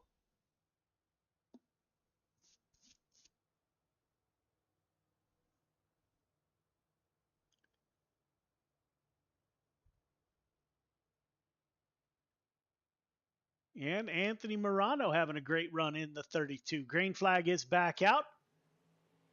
Only 7 cars left on the track. Hopefully we can get through these last few laps as Grandy runs the top side. Marjulio and Anthony Morano run the bottom side. Well, don't look now, the 10 car. That's Navy veteran Donald Ingram. He's trying to get a run on the top side. He's got Jason Hines behind him in the 66. Now he switches down to the bottom side.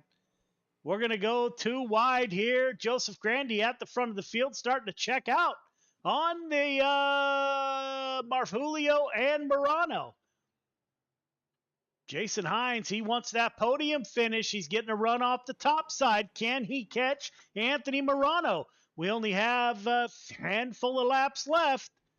Joseph Grandy now, he has over a half-second lead over Anthony Marjulio in P2. Now Grandy stays up high. Marjulio, he's been down low all night. Anthony Morano in P3.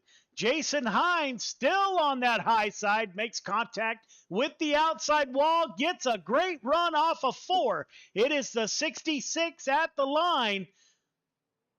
He will secure that position on lap 28 of 30.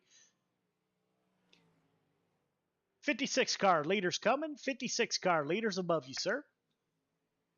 Joseph Grandy will lap the 56 one more time on lap 29 of 30. Marjulio in P2. Jason Hines in P3. Joseph Grandy's got the 515 car to get around. Coming through 3 and 4. 515, let's go. It'll be Grandy, Marfulio, Hines. Top 3 start finish line, please. Top 3 start finish line. We will get a word with your top 3 here momentarily as soon as we get a podium shot.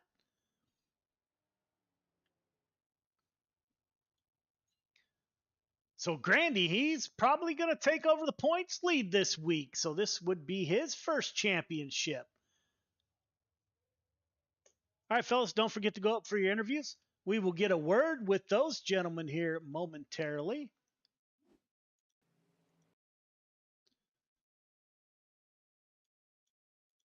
As soon as I get it set up. Jason Hines is in the booth. Jason Hines moves up 2 from his starting position. Jason, this is Joe. You got me? Yeah, I got you. Man, I have no idea what's going on tonight here at Cedar Lake, but I got to tell you, races like this are hard to call, but man, you were able to bring that 66 home on the podium, man. Walk us through your night. What's going on out there?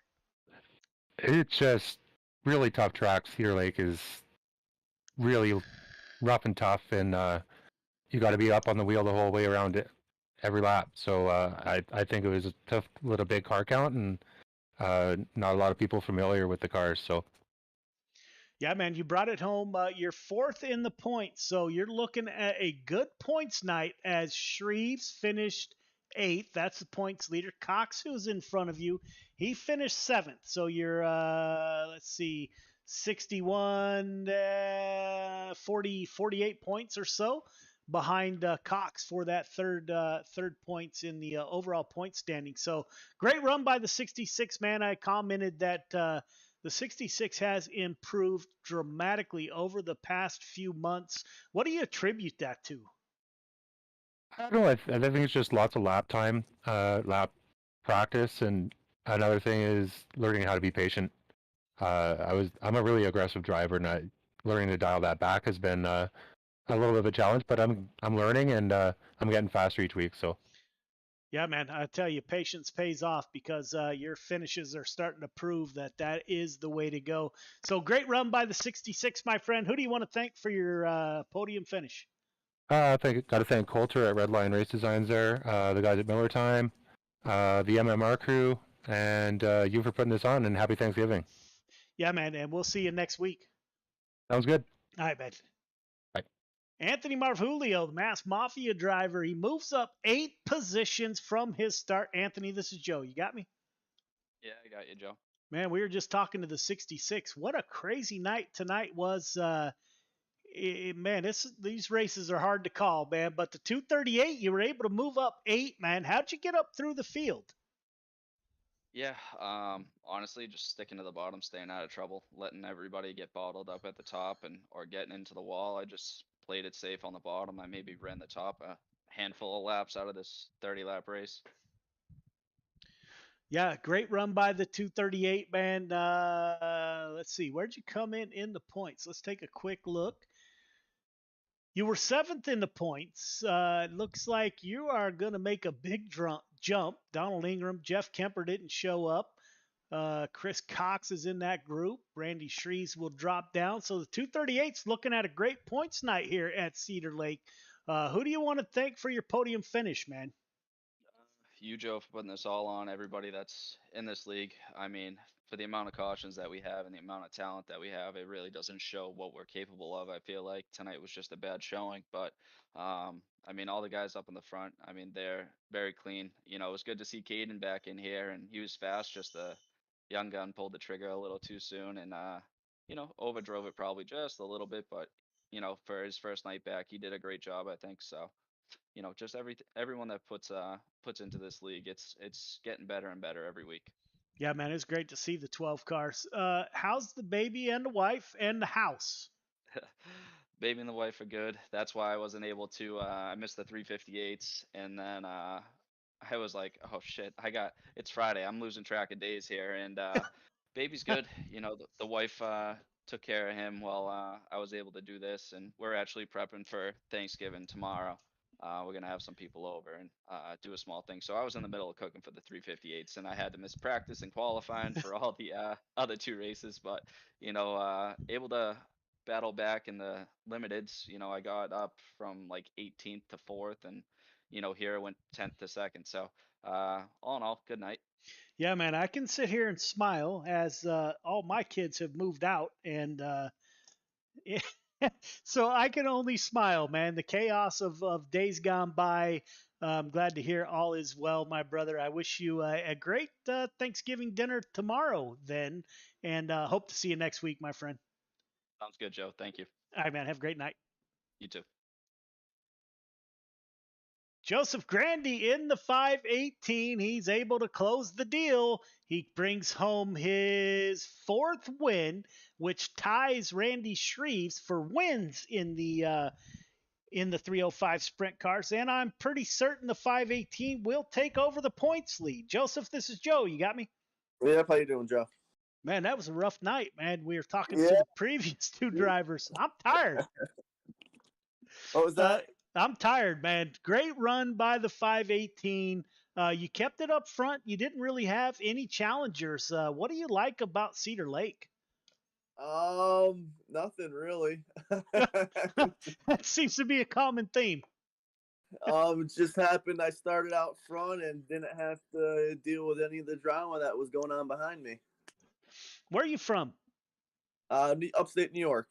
I got to write that down. Upstate New York. What's the weather like in upstate New York? It's probably like 30-something degrees right now, raining. And raining, no snow? Nope, not cold enough for snow yet. Getting there. Right on.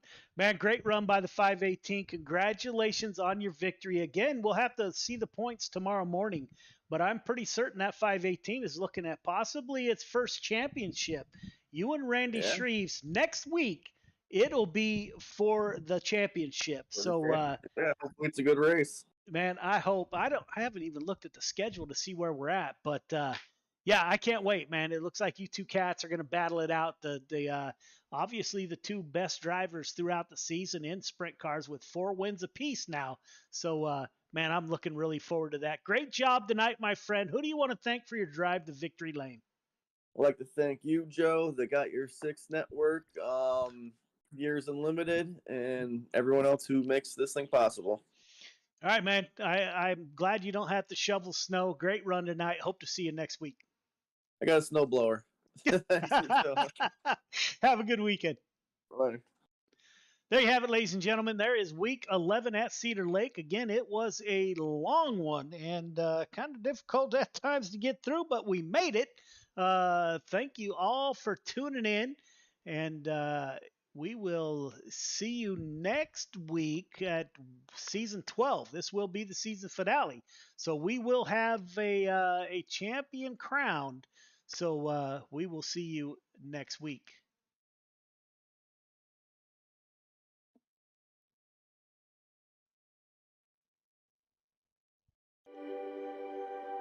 Mission 22 was founded on the timeless principle that America's warriors are equally valuable overseas as they are within our borders. We are unwaveringly committed to the journey back home and understand the barriers our heroes face when making the often arduous and taken for granted transition home. Trauma is an opportunity. While bleeding, hidden pains of the past can never be removed. We can transform them into something brand new and beautiful. We can grow through trauma to become our community's cornerstone, the safest neighbor on the block, the strongest leader in the office, the most caring volunteer at the elementary school. The Recovery and Resiliency Program is a year-long, and it uses everything from cutting-edge biometric tools to science-backed supplements. This is a catalyst to take the deep scars suffered for our nation's sake and turn them into opportunities to direct our God-given purpose and energies as protectors toward a refreshed and meaningful life. By committing to this year-long program, you will be happier, stronger, and wiser. Your PTS and/or TBI may not leave you, but you will be more comfortable in your own skin, and your suffering will begin to have meaning. Our goal is to give warriors one thing, the truth. Let's take responsibility for our healing.